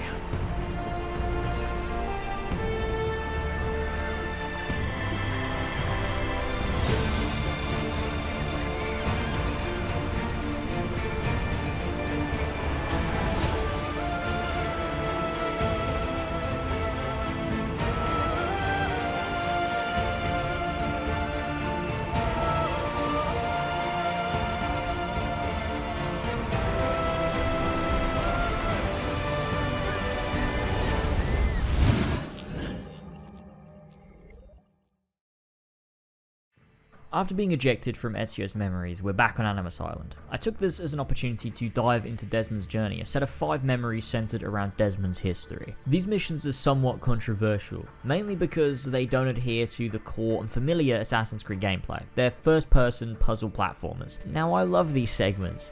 Is the gameplay fantastic? No, it's whatever. It's hardly the worst thing I've played, but it's far from the best. But the reason I love these segments is because of the attention to detail. I love hearing about Desmond's past, learning of his time growing up on the farm. Home. I was born here. The farm. Yeah, they called it the farm. My parents, 24 couples, some kids, a community. Hidden away. About how he ran away, got a job at the bar Bad Weather. 16 years old. Where was I going? No idea. Just away. That's it. That was the plan. Tending bar at Bad Weather. I just walked in and they handed me a shaker. Took me on for my ravishing looks. I think the owner had a little crush. My winning smile. How he eventually was picked up by Abstergo, all culminating in him discovering that he is an assassin. My name is Desmond Miles, and I am an assassin. I am an assassin. Because Desmond was born an assassin, he didn't choose to be one. Not until later. He got to make that choice. He now wanted to be an assassin. Indoctrinating kids on a farm to be assassins seems contradictory to all things assassin. Desmond discusses this in his internal thoughts. Ever since I was young, they never stopped saying it. You are an assassin. You are an assassin. And this is our creed. But when Desmond finally got out into the world, experienced things, needed family, ended up in Abstergo, then the people he met, Lucy, Sean, Rebecca, inspired him. He became an assassin because he wanted to, not because he was born into it, and that is the true meaning of being an assassin. Becoming one because you see something wrong with the world and you have the passion to want to change that. Not because you were born on some farm in South Dakota and told what to think. That's very Templar. Again, reinforcing that critique of the assassins and their creed. How free is too free? I also love the level design of these segments. The puzzles and structuring represents the stories that are being told. When Desmond talks about following a river, you're essentially traversing a river area. When he talks about bad weather, you're in a room full of lasers blocking your path, representing the lights of a nightclub. It's really nicely done and immerses you in Desmond's journey from start to finish. I loved this as a kid, and I love it even more now. The way the game takes the time to say, no, we aren't going to do something conventional. Let's create a meaningful puzzle platformer and tell this story with real depth, real meaning, and real emotion baked into the writing and the gameplay. I love Desmond's journey for that. Now, we also had a DLC for Revelations. I'm talking about it now so it doesn't fuck up my pacing for the end of the video. It couples nicely together with Desmond's journey as well. I remember when this DLC launched, I remember all the big AC YouTubers at the time. Luma, Squidish, Shenmue, Gamers Beverage, Esco No, not him. Back when AC YouTube was dominated by people with passion for those games, for a love of the series. Unlike now, where it's hard to find anyone who respects you as a viewer, respects your time, I say, making a 2-hour video on a 10-year-old game, and genuinely gives a shit. AC YouTube these days is just clickbait, quickly thrown together news content. I probably contributed to that back in the day more than I'm willing to admit, but hey, at least I actually cared about the things I was talking about. You still got some quality guys out there like JV, Leo K, Jaces, a few others. Sorry, I'm sort of out of touch with that whole community these days, but damn, I miss when the main pillars of the AC community on YouTube were a bunch of guys who just loved what AC represented. Now it's just not that. It's a bunch of guys who Ubisoft can pay and give shit to and refuse to criticize Ubisoft, who just use their viewers to make money. It's just soulless. Sorry for that odd tangent and reflection. I was going to say, I remember all the core AC YouTubers calling for a boycott of this DLC because it was just sort of shit. Part of the reason for the backlash was because it wasn't really like Desmond's journey entirely. The narrative pieces were pretty sparse and it was much more gameplay focused, with the environments not really representing the narrative either. It was a bit of a mishmash of puzzles separated by a few pieces of vague dialogue detailing Clay's backstory. The story that is there is good and interesting, but you could easily have cut this from 7 memories to 4 memories without all the fluff added by random and frustrating puzzles. The biggest kicker though was this bad boy. Lucy, this is where your background comes into play. If our experiments with Desmond and the Animus aren't going well, you will remove him from Abstergo. Take him somewhere he will feel comfortable divulging his secrets. Your assassins should do the trick. Since Desmond will be reading our emails, we will ensure that secret communications between you and the assassins go through unimpeded. Once you are embedded, I will come to pick up the Animus tapes. Make sure to look very upset. You need to be convincing. Desmond will lead you to the apple, and then you bring it right to us. We're counting on you, Lucy. You have served the Templar Order well, and we never forget loyalty. Oh, yes. Once inside their hideout, perhaps you might ask the assassins why they left you alone for so many years. That's right. I bet a few of you watching didn't even know this existed. The reason, of course, being because they put a huge reveal like that in a DLC that nobody even bought because it was really low-key, not really marketed all that well, and was a box puzzle platformer. And not even a good one. I wouldn't blame you for never having seen that before. They of course did later reveal Lucy being a Templar double agent in Assassin's Creed 3, but damn, this was one hell of a misstep and probably something that should have been in the Revelations main game. It was a really weird choice, and it made sense why people were mad. It's crazy to think though, back then people were most frustrated with their modern day focused story DLC being a bit of a bad platformer. These days it's a worry if assassins will even be in the fucking game. Sequence 7 opens with another of Ezio's letters. This one I really love. It speaks of Sophia and of Ezio's feelings. He really opens up about how Christina's death affected him, which hits hard, especially after seeing their whole relationship in the Brotherhood sequences. As ever, I put stock only in myself, and hold the memory of dear Sophia close to my heart. Claudia, you would laugh to hear the racing thoughts of your brother now. I have come to admire Sophia with more affection than I thought possible. After the death of Christina, something withered in me. But that feeling, that capacity for love, has returned. I adore Sophia, but dare not drag her into this life of mine. Not without fear of hurting her, or driving her away. Christina was the only girl that Ezio ever truly loved. Of course, he's been with many women, Katerina included, but only ever was there true love for Christina. His longing for a normal life amidst a life that she could never be a part of. Sophia is the love he never thought he'd find again, and the way she brings him back to life, the way she makes him believe he can have a life outside of the assassins, a life he thought he'd missed his shot at. It's wonderful and such a real and raw way of writing love. It's romantic and it's beautiful.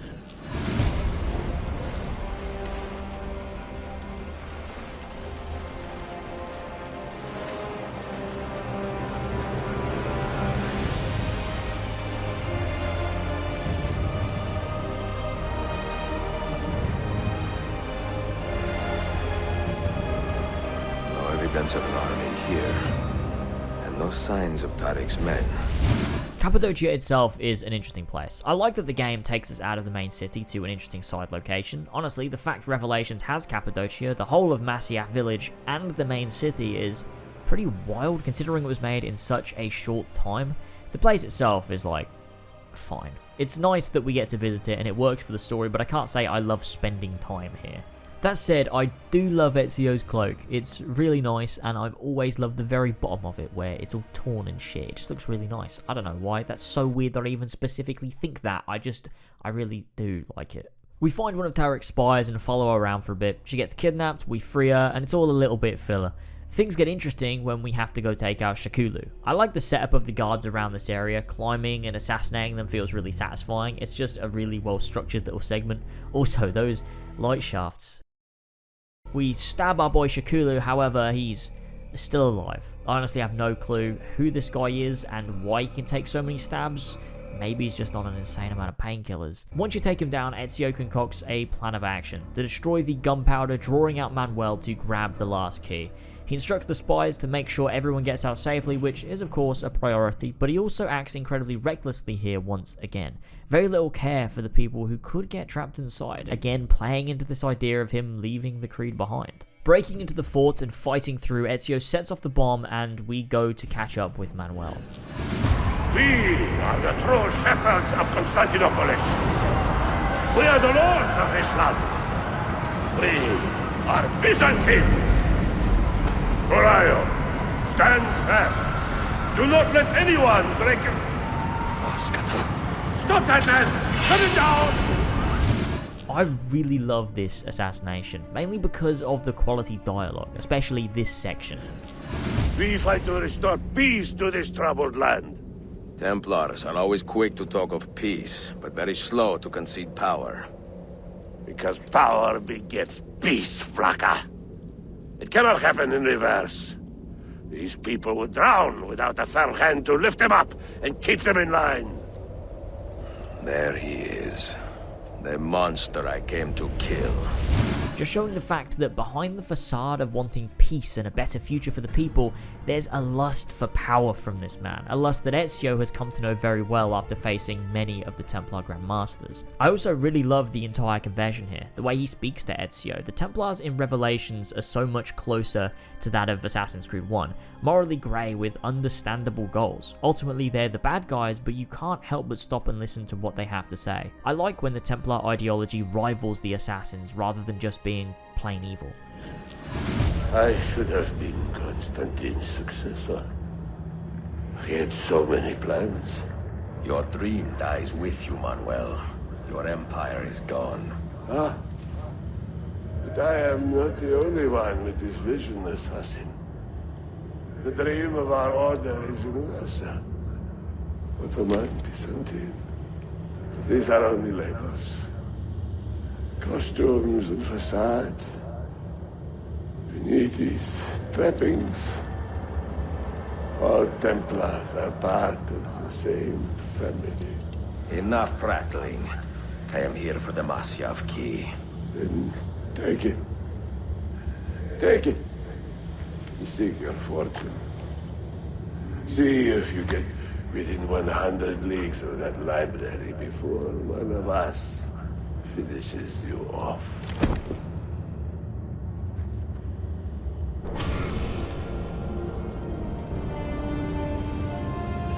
Poor Manuel, last of the Palerlogi. I should not have put him in charge of our Masyaf expedition. He was an arrogant man, impossible to keep in line. Disappoint me, Ahmed. Why the Templars? Because I am tired of all of these pointless blood feuds that pit father against son, brother against brother. To achieve true peace, mankind must think and move as one body, with one mastermind. Ahmed, revealed as the true Grand Master of this Templar rite, makes so much sense. We've come to know him through the game, and although this moment works as a twist, it's an earned one. Ahmed doesn't just come out of nowhere and claim the title of Grand Master. This isn't something out of the blue. If you watch through all of his scenes, they do wonders to flesh out who he is as a person. It's very clear that Suleiman is closer to Ezio's line of thought, and Ahmed closer to Ezio's foes. The twist comes as more of a aha moment than a wait, what moment, which is something I do appreciate. I also like a lot that Ahmed and Ezio are very similar men in their convictions, and so seeing their two ideologies clash directly is honestly a joy. With Sofia potentially in danger and Cappadocia in disorder, Ezio makes a break for the exit with the final Masyaf key in hand. This is such a moment. As Ezio looks back at Cappadocia as he makes his escape, he looks into Altair's fifth memory, the end of an era. Niccolo Polo. Our time together was brief, I know. But I have faith this codex will answer the many questions you have yet to ask.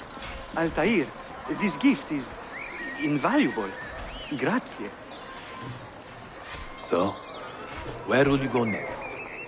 Back to Constantinople for a time. We will establish a guild there before returning to Venezia.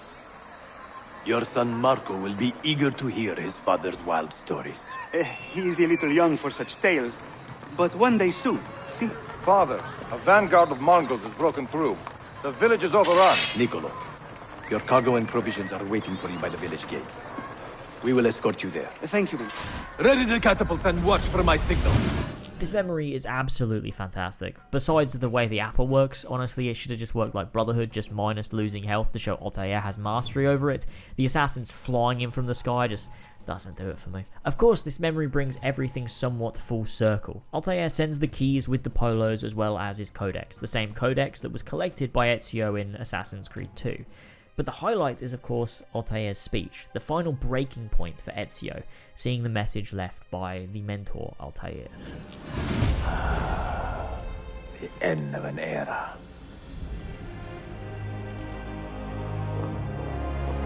When I was very young, I was foolish enough to believe that our creed would bring an end to all these conflicts. If only I possessed the humility to say to myself, I have seen enough for one life. I have done my part. Then again, there is no greater glory than fighting to find the truth. We are ready. This is the exact moment when Ezio decided to leave the Brotherhood behind. His mind was already made up here.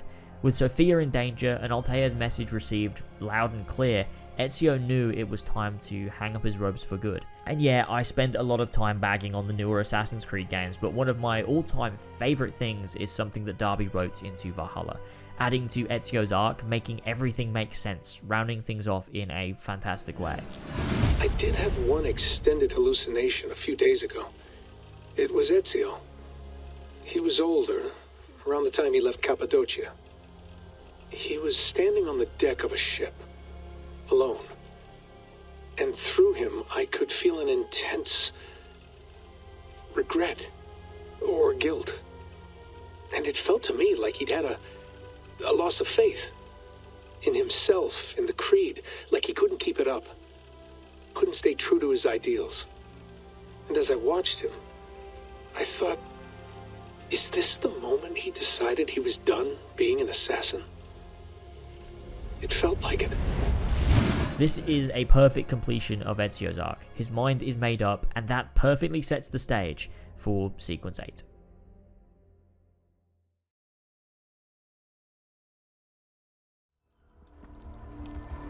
Citizens of the Empire and travelers from foreign lands take heed. By order of the Janissaries, new restrictions apply to all who travel to and from the city.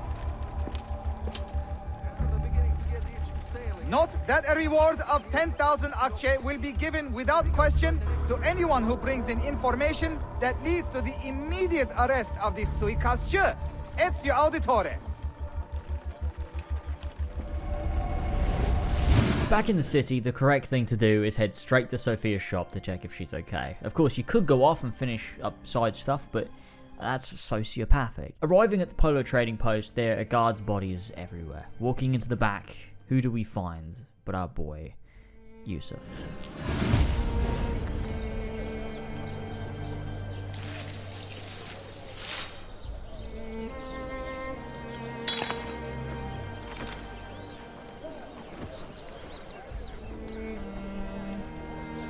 You have earned your rest, brother. Requiescat in pace.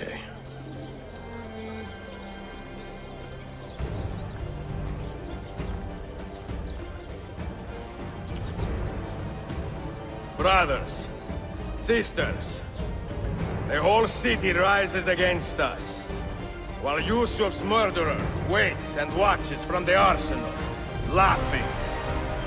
Fight with me, and show him what it means to cross the assassins. This moment is utterly terrific, because now Ezio isn't tethered down by the creed. He's acting out of emotion to save Sophia and to get revenge. This is Ezio back in Assassin's Creed 2 before he even learned of the creed. This is him fighting for family and for honor, but with the backing of effectively an entire army of assassins. We get to see Ezio take the fight to Ahmet and the Templars. He's sick of seeing his friends and family die while he stands idly by, patient. He's not losing Sophia for anything. Storming the arsenal is a fantastic set piece. Having the infinite assassin signals is incredibly fun, just ripping and tearing through the guards as they swarm you. Breaking through to the other side of the arsenal, Ezio gets a one-on-one with Ahmet. I absolutely love seeing these two come head to head. Where is she? Such fury. Where is she? If you think you are in a position to negotiate, kill me and be done with it. I am sorry it had to come to this. Two men who should be friends, quarreling over the keys to a library. We both strive for the same end, Ezio. Only our methods differ. Do you not see that? Peace, stability, a world where men live without fear. People desire the truth, yes. But even when they have it, they refuse to look. How do we fight this kind of ignorance? Liberty can be messy, Ahmet, but it is priceless. Of course. And when things fall apart, and the lights of civilization dim, Ezio Auditore can stand above the darkness and say proudly, I stayed true to my creed. I will open that library, and I will find the Grand Temple. And with the power that is hidden there, I will destroy the superstitions that keep men divided. Not in this life, Ahmed. Bring the seals to Galata Tower when you are ready. Do this, and Sophia will be spared. My brother's army will be here soon, Ezio. After that, everything changes. The idea that the Assassins and Templars differ in only their method is my favourite thing about their war.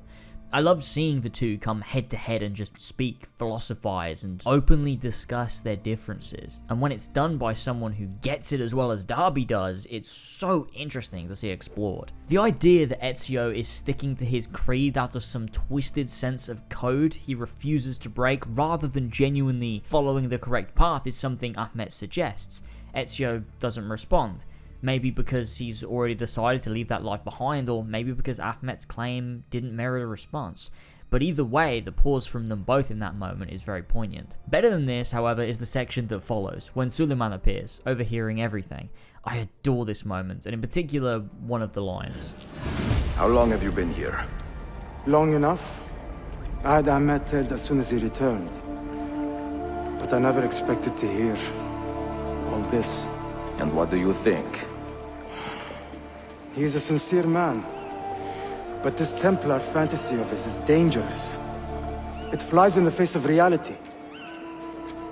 The world is a tapestry of many colors and patterns. A just leader would celebrate this, not seek to unravel it. He fears the disorder that comes from difference. That is why we make laws to live by. A qanun that applies to all in equal measure. Stand back! Hold, soldier! This man is not our enemy. What a challenge it would be to have a son like you. You are not dead yet, old friend. Ezio, spare my uncle if you can. Would your father? No. The world is a tapestry of many colours and patterns. A just leader would celebrate this, not seek to unravel it. And with that, Suleiman perfectly describes the difference between Assassins and Templars. Like Ezio said, liberty can be messy, but it's priceless. To unravel all the secrets of the world, of the many cultures and creeds and difference, would be in the end worthless, because you'd have order, but without any of the colour that makes life worth living. Liberty can be messy, but it is priceless. At this point, Ezio is at war with Ahmed. He takes the Masyaf keys and seeks to trade them for Sophia. Where is she? I admire you, Ezio, but your bloodlust makes it hard to call you a friend. Bloodlust? A strange insult from the man who ordered an attack on his own nephew. He was to be kidnapped, Ezio, not killed. I see.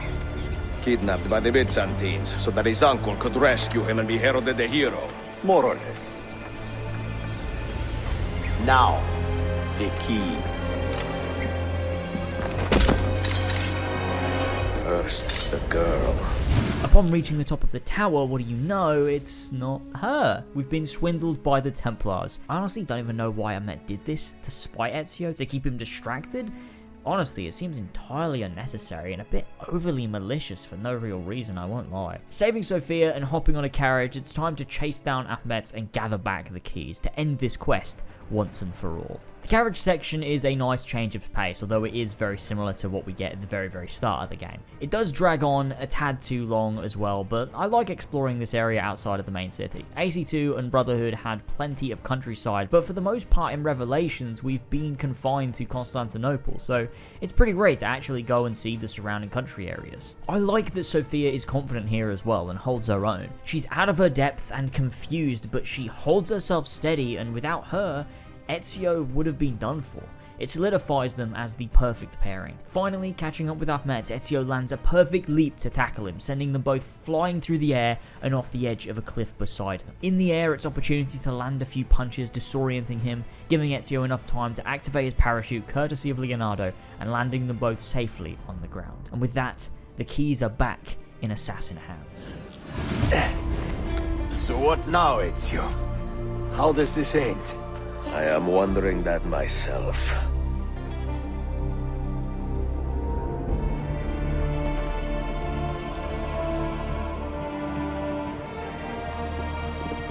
Go! Soldiers! Selim is not your master! You serve the Sultan! You carry out his command alone! Where is he? Where is the Sultan? He stands before you, brother. Father made his choice. Selim! Stop! Please!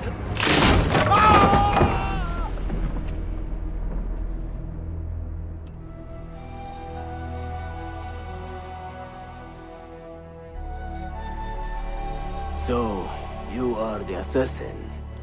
Ezio Auditore. I am Selim, Suleiman's father. He speaks quite highly of you. He is a remarkable boy with a magnificent mind. Were it not for his endorsement, I would have you killed where you stand. Leave this place. Do not return.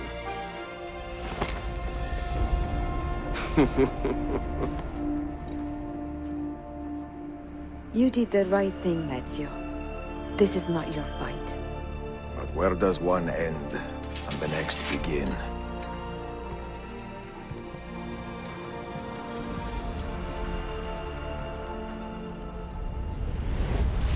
I love Ezio's reaction here. Ahmet is dead, but one tyrant has been traded for another. Selim is just as bad, if not maybe worse. There's no salvation for the people here. They lose regardless. Sophia stops Ezio. It works well as a metaphor for her being what stops him fighting in general. She is the one thing keeping Ezio from living out his entire life as an assassin, the same as Altair. Without Sophia, Ezio may have killed Selim. He might not have, but he would have remained an assassin. With Sophia here, he can walk away. His fight is over. The line, "Where does one end and the next begin?" is a great way to show Ezio's exhaustion. After years of fighting men like this, you simply can't win them all. All you can do is plant the seeds so that those who take after you can keep up that fight. Wasting your entire life fighting and fighting to the bitter end will bring you nothing but pain. Like Altair said, "When I was young, I believed our creed would bring an end to all these conflicts. If only I had possessed the humility to say to myself, I have seen enough for one life." And so Ezio does just that.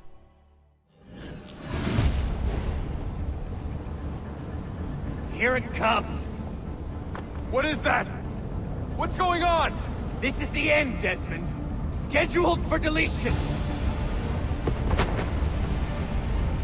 What are you doing? What is a man but the sum of his memories? We are the stories we live, the tales we tell ourselves. Don't do this. I'm saving you, idiot! Go! Go!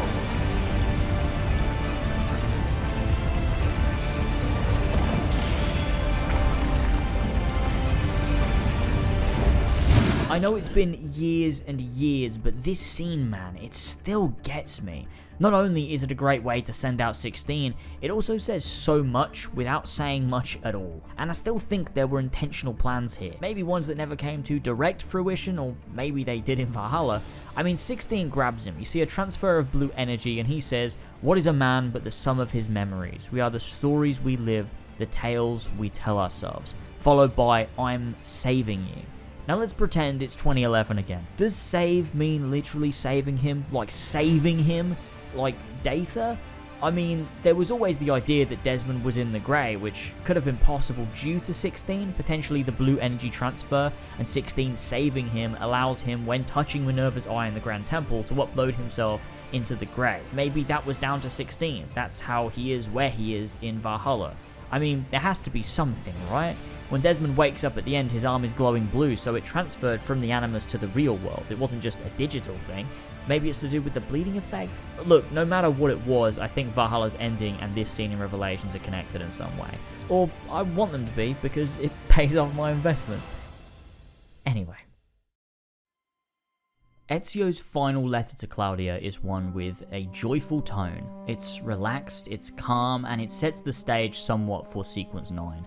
A sequence which is one of closure and of endings, somewhat sad and somewhat happy.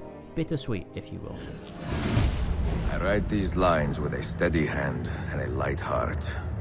We are in Acre now, Sophia and I, with the 5 Masyaf keys in our possession, and all the time in the world. Sophia is a seasoned traveler and a fine companion to have so far from home. Tomorrow we will make our way to Masyaf, and once there, into Altair's library, to fulfill our father's forgotten dream.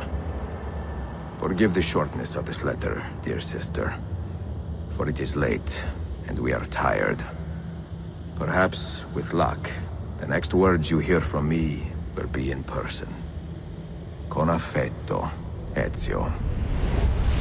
The climb to the top of Masyaf Castle is one I love. The weather is calmer than the start, the colours of the sky are far more somber.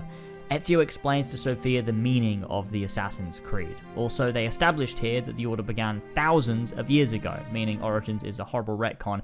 Everything after Revelations is so goddamn messy, and I hate that. Here, it was simple. Everything made sense, everything was connected. They didn't try and say that the origins of the Brotherhood was 49 BCE because that's dumb.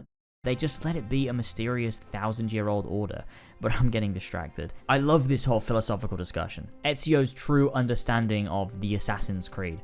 From a boy who knew nothing to a wise old man who understood he could never know everything. Nothing is true. Everything is permitted. That is rather cynical. It would be if it were doctrine, but it is merely an observation of the nature of reality. To say that nothing is true is to realize that the foundations of society are fragile, and that we must be the shepherds of our own civilization. To say that everything is permitted is to understand that we are the architects of our actions, and that we must live with their consequences, whether glorious or tragic. It's such an interesting way of explaining the concept of nothing is true and everything is permitted. I don't think you can really explain it much more eloquently than Ezio does here at the end of Revelations at the steps of Masyaf Castle. My god, even saying that out loud 10 years later, it doesn't seem real. How the fuck did Ubisoft make this game? How were they allowed to make this game? It's too perfect. I also love Ezio's reflection on his life. He doesn't regret anything, but he knows it's time to let go. For 3 decades, I have served the memory of my father and my brothers, and fought for those who have suffered the pain of injustice. I do not regret those years, but it is time to live for myself, and let them go. To let go of all of this. Then let go. You will not fall far. And Sophia's response, you will not fall far. Always, and I mean every goddamn time, it gives me goosebumps. It makes me tear up. It's just so well timed. The performance is so convincing and it rounds off everything Ezio just said. Ezio did so much in his life, so much, and to step away from it, wanting to build a family, settle down, you're goddamn right he won't fall far. The end of the road. I struggled with this puzzle a lot on my first time playing the game. My brain couldn't work out why there were so many slots. It took me a while to realize one of them was an eagle. Honestly, look at this. It took me 3.5 minutes. Honestly, it's so embarrassing in hindsight. And as Ezio walks into the dark halls of Altair's library, it marks the beginning of the greatest ending to maybe any video game I've ever played. Definitely among the most special anyway. No books. No wisdom. Just you, fratello mio.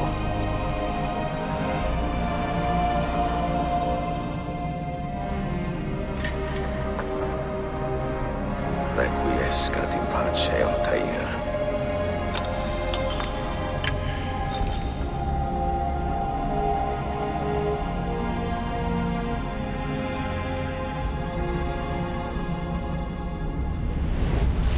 I mean, what words can describe this scene? Ezio Auditore entering a vault underneath the Masyaf castle in which Altair's skeleton remains. The 4 notes of Ezio's family weaved into the titled Assassin's Creed theme as he picks up the key to signify that Altair is essentially family is fucking thematic perfection. Not to mention that we transition into a secret 6th Altair memory which ties up his entire journey thus far. Everything Altair went through, all of his hardship resulted in an order spanning centuries. Like Darim says, all that is good in me began with you, Father. Altair planned for the future. His son would carry on what he started, and his son after him, carrying the reformed creed amongst the people of the world to one day descend to Desmond Miles. It's beautiful. And as Altair walks the same steps Ezio just did, we see him extinguish the lights of the vault. With the voices in the background, Altair, Maria, Amwalim talking of the Apple of Eden, the item Altair reveled over for decades. He built the vault to house that piece of Eden, to keep it safe for when the time came for Ezio to find it. If you are asked, say I sent the apple away. Tell them I sent it to Cyprus or Cipango, or that I dropped it into the sea. Tell them anything to keep men away from this place. This apple must not be found. Not until the time is right.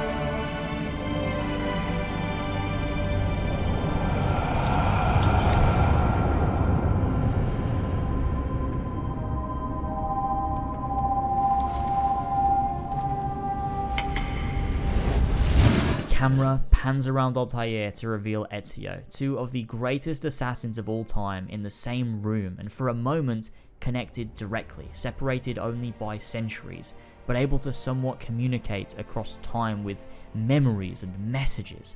Not only is this a payoff to the investment in the brand, it's a payoff to Ezio's journey. He was driven by Altair in AC2, the Codex pages were a huge part of his journey in that game. His rebuilding of the Brotherhood in Rome directly mirrors Altair's reformation of the Brotherhood, moving outward from a castle on the hill to live among the people and strengthen them from within, and now to let go. Thanks to the messages of Altair, Ezio would go his own way, be with his family, and live well. But the game doesn't stop here, not a chance, we get more. Ezio heads over to the Apple of Eden, almost touching it when he is greeted with a connection, and his journey as the prophet is finally complete. No. You will stay here. I have seen enough for one life.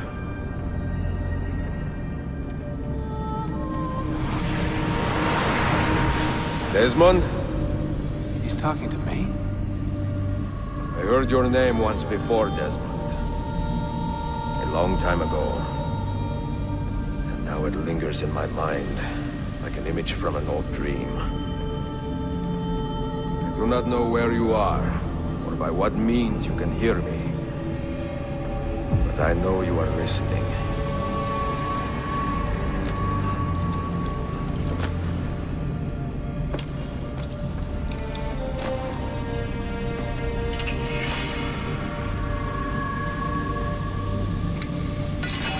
I have lived my life as best I could, not knowing its purpose, but drawn forward like a moth to a distant moon. And here at last, I discover a strange truth. And I am only a conduit for a message that eludes my understanding. Who are we, who have been so blessed to share our stories like this? Speak across centuries. Maybe you will answer all the questions I have asked. Maybe you will be the one to make all this suffering worth something in the end. Now, listen. Desmond, Ezio, and Altair for one brief moment are all connected in this one room in 3 separate moments in time.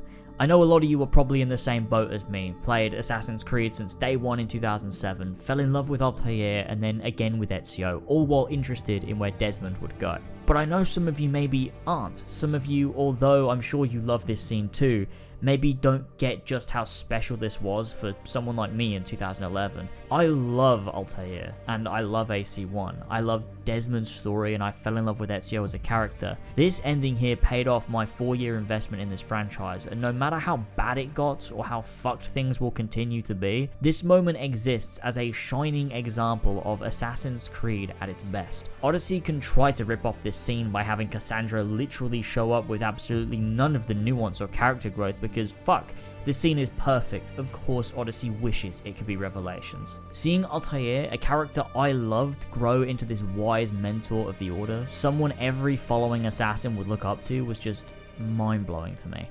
I mean, I know 82 alluded to it, but Revelations showed us Altair's growth, and it showed us just how special he was. He planted every seed for the future of the Order to ensure it grew properly, and that he shared that with Ezio, and through Ezio, Desmond. I mean, what more can I say? It's perfect. And following this, boy oh boy, we get all the setup for Assassin's Creed 3. Everything that leads to the climactic finale for Desmond. And for all of AC3's faults, for all the shit I've given it over the years, god damn is it preferable by a landslide to what we have these days. It's not perfect, it's in areas not even good, but it's so much better than modern Assassin's Creed in almost every single way.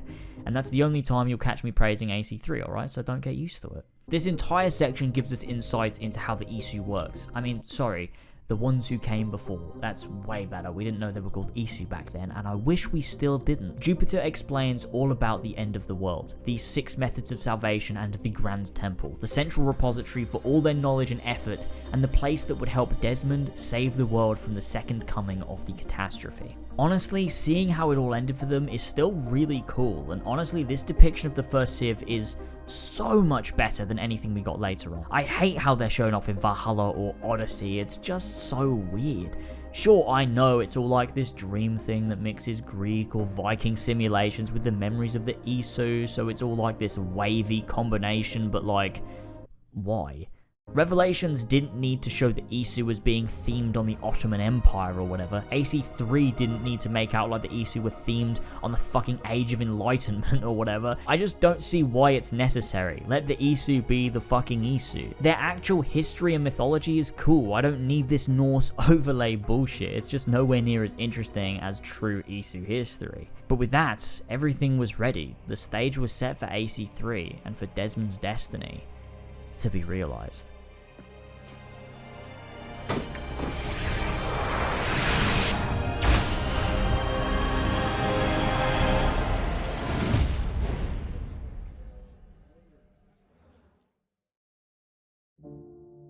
Now, I don't think we can actually do a Revelations retrospective without talking about Assassin's Creed Embers. I don't think that would be the right thing to do.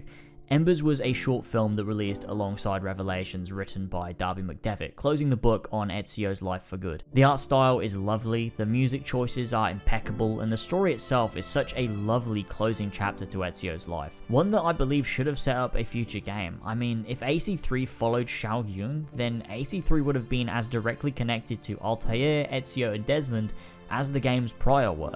Ezio directly influenced this girl. Her journey could directly influence Desmond. It was the perfect opportunity, but instead, AC3 feels very disconnected to the rest of the series. Things became a bit more of an anthology until slowly it was only that. But back to Embers. There's a lot of nice small moments here that I wanted to touch upon without just watching the whole thing in the video. I am taking Marcello into town. To see Machiavelli's play. Ezio, his play closed 3 weeks ago. I missed it. We are visiting your sister. Keep an eye on Flavia, okay? I really love the way this moment tells us he's getting old, but also we see him realize it too. His memory isn't what it used to be. He's also too caught up preparing for the end with this letter he's writing to leave behind that he's forgotten to live in the present. The actual confusion and sadness on his face as he realizes he missed one of his best friend's plays is heartbreaking.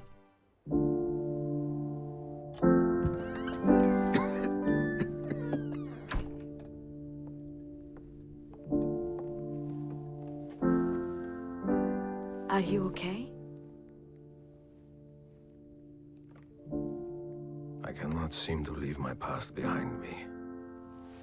I started this act of my life so late, Sophia. I knew I would not have enough time to do everything. Now I worry I do not have enough time to do anything. Ezio has what he wants, but does he have time to do the things he wants to do? It's bittersweet, seeing this man who once seemed so young coming to terms with his own mortality, his own inevitable end. It's tragic, and you can't help but feel sorry for him. Half my family was murdered in this piazza, right there, 45 years ago. But now, see it like this, so full of life. I cannot help but feel content and satisfied that so much pain has faded away. The life of an assassin is pain, Yoon.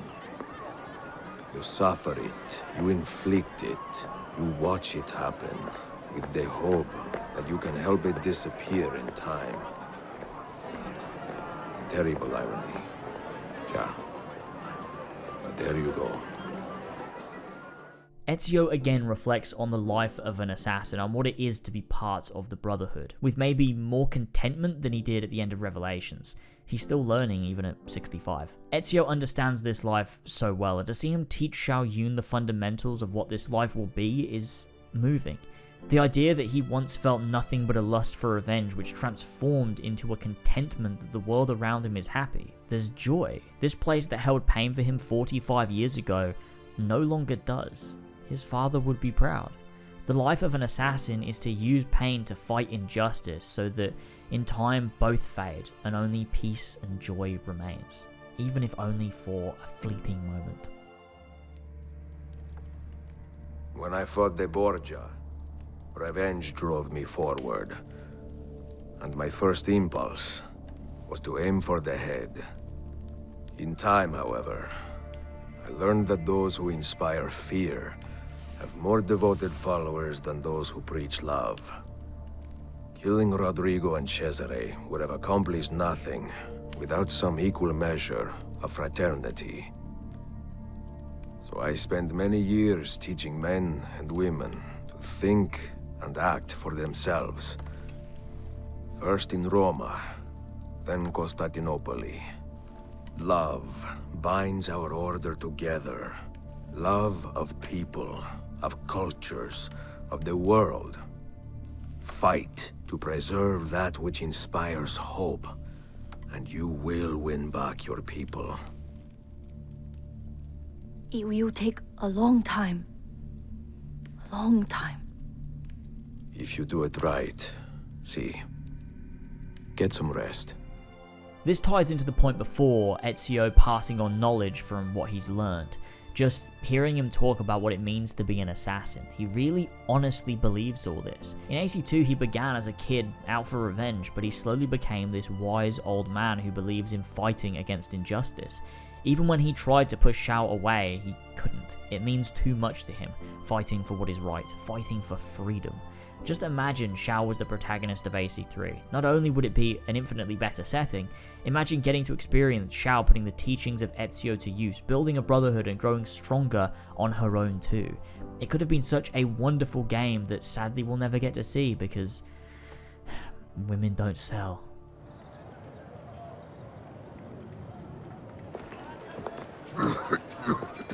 You should have stayed home. I am home.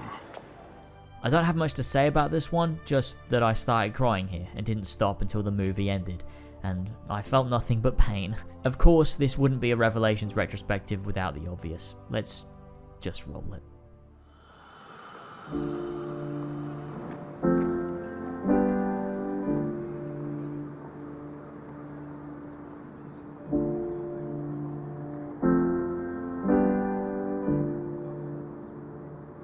I was a young man, I had liberty, but I did not see it.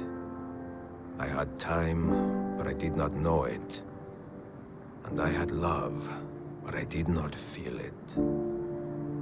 Many decades would pass before I understood the meaning of all three. And now, in the twilight of my life, this understanding has passed into contentment. Love, liberty, and time, once so disposable, are the fuels that drive me forward. And love, most especially, mio caro. For you, our children, our brothers and sisters, and for the vast and wonderful world that gave us life and keeps us guessing. Endless affection, mia Sofia. Forever yours, Ezio Auditore.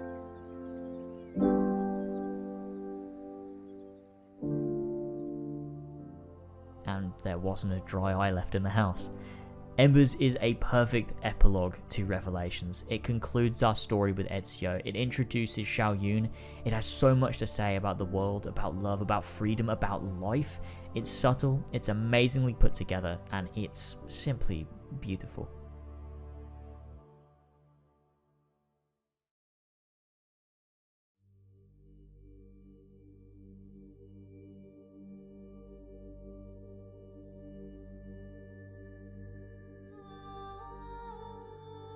Revelations is a bloody masterclass in Assassin's Creed done right. The fact this game was made in such a short turnaround similar to Brotherhood is mind-blowing. Not only did it act as a strong entry into the series, it concluded, tied up, and involved storylines dating back to the franchise's inception. Revelations was, for all intents and purposes, an ending point. Something bridging the old and future Assassin's Creed. The soundtrack is marvellous. Jesper Kyd and Lorne Balfe did an outstanding job crafting it, and the main theme evokes so much emotion from me every single time I hear it. Roger Craig Smith as Ezio is spectacular, from the high-pitched, stubborn kid to the wise old man. Roger does it all, and he does it without faltering. The meaning behind most of the conversations in this game, whether it be Suleiman and Ahmet, Ezio and Sofia, or Altair and Darim, it holds weight that only cements Assassin's Creed as a franchise that can do so much. But it holds weight that can be applied to the real world. It has something important to say about life. So when people tell me that I'm nitpicking, that my standards are too high, or that my critiques of these newer games are unrealistic, I point to Revelations as a beacon to the fact that Assassin's Creed has in fact managed to exceed my expectations. It just did it 10 years ago. Thanks for watching. Oh boy. Okay, just gonna stretch it out. Fuck me, that was a long one. Thank you guys so much for watching this video. If you made it all the way to the end, I fucking appreciate the shit out of you. This was an absolute fucking labor of love. I had such a blast writing this, playing the game obviously, editing it together. It's been so fun. I've done it in such a short amount of time as well, because I've just been non-stop working on this, which is probably bad for me, but I've loved it. Earlier this year, when I decided that I didn't want to buy any future AC games, I genuinely felt like I was never going to play the old ones again. The thought of Ezio, a Hidden Blade, the Assassins, I didn't want to play it. I just didn't want anything to do with it. Pushing myself to dive back into Revelations, to be able to make a video, immediately it all came flooding back to me. It felt right. I honestly teared up when I started the game. It just felt like I was home. That's not to say the channel's suddenly going to revert to being AC content. That's just not the case. But I do plan on talking about these ones that I love, on reminiscing on times gone by. That's what I enjoy doing. Like I said, the future AC games, I don't want to play them anyway, but I also don't want to support Ubisoft because of the things that they've done. It's a pretty easy decision for me to make. I don't need to think twice about it. But I look forward to reminiscing on older games, whether that be in videos or maybe on future streams. Talking about streams, follow me on Twitch. The link is in the description. Twitch.tv/itslazboy. Come join me. We have a lot of fun. I appreciate everyone for sticking with me, supporting me. The support on the recent big videos that I've been putting out have been so nice. I'm so happy with how they've performed, and just the comments in general going through them. Everyone's just so cool. It's it feels really good. The vibes are very positive recently, and I appreciate that. I got plenty to do next year, plenty of games coming out. I am gonna eventually do my Shadow of War retrospective, and we look at, you know, was the game actually that bad? Is it still that bad? Who knows? We'll find out. So that'll be fun. Yeah, I can't wait to hop into all of those future things too. Don't forget to like, subscribe, check out my other videos. I'd appreciate it. And with that, I'll see you all next time. Catch you later, everybody. Bye-bye.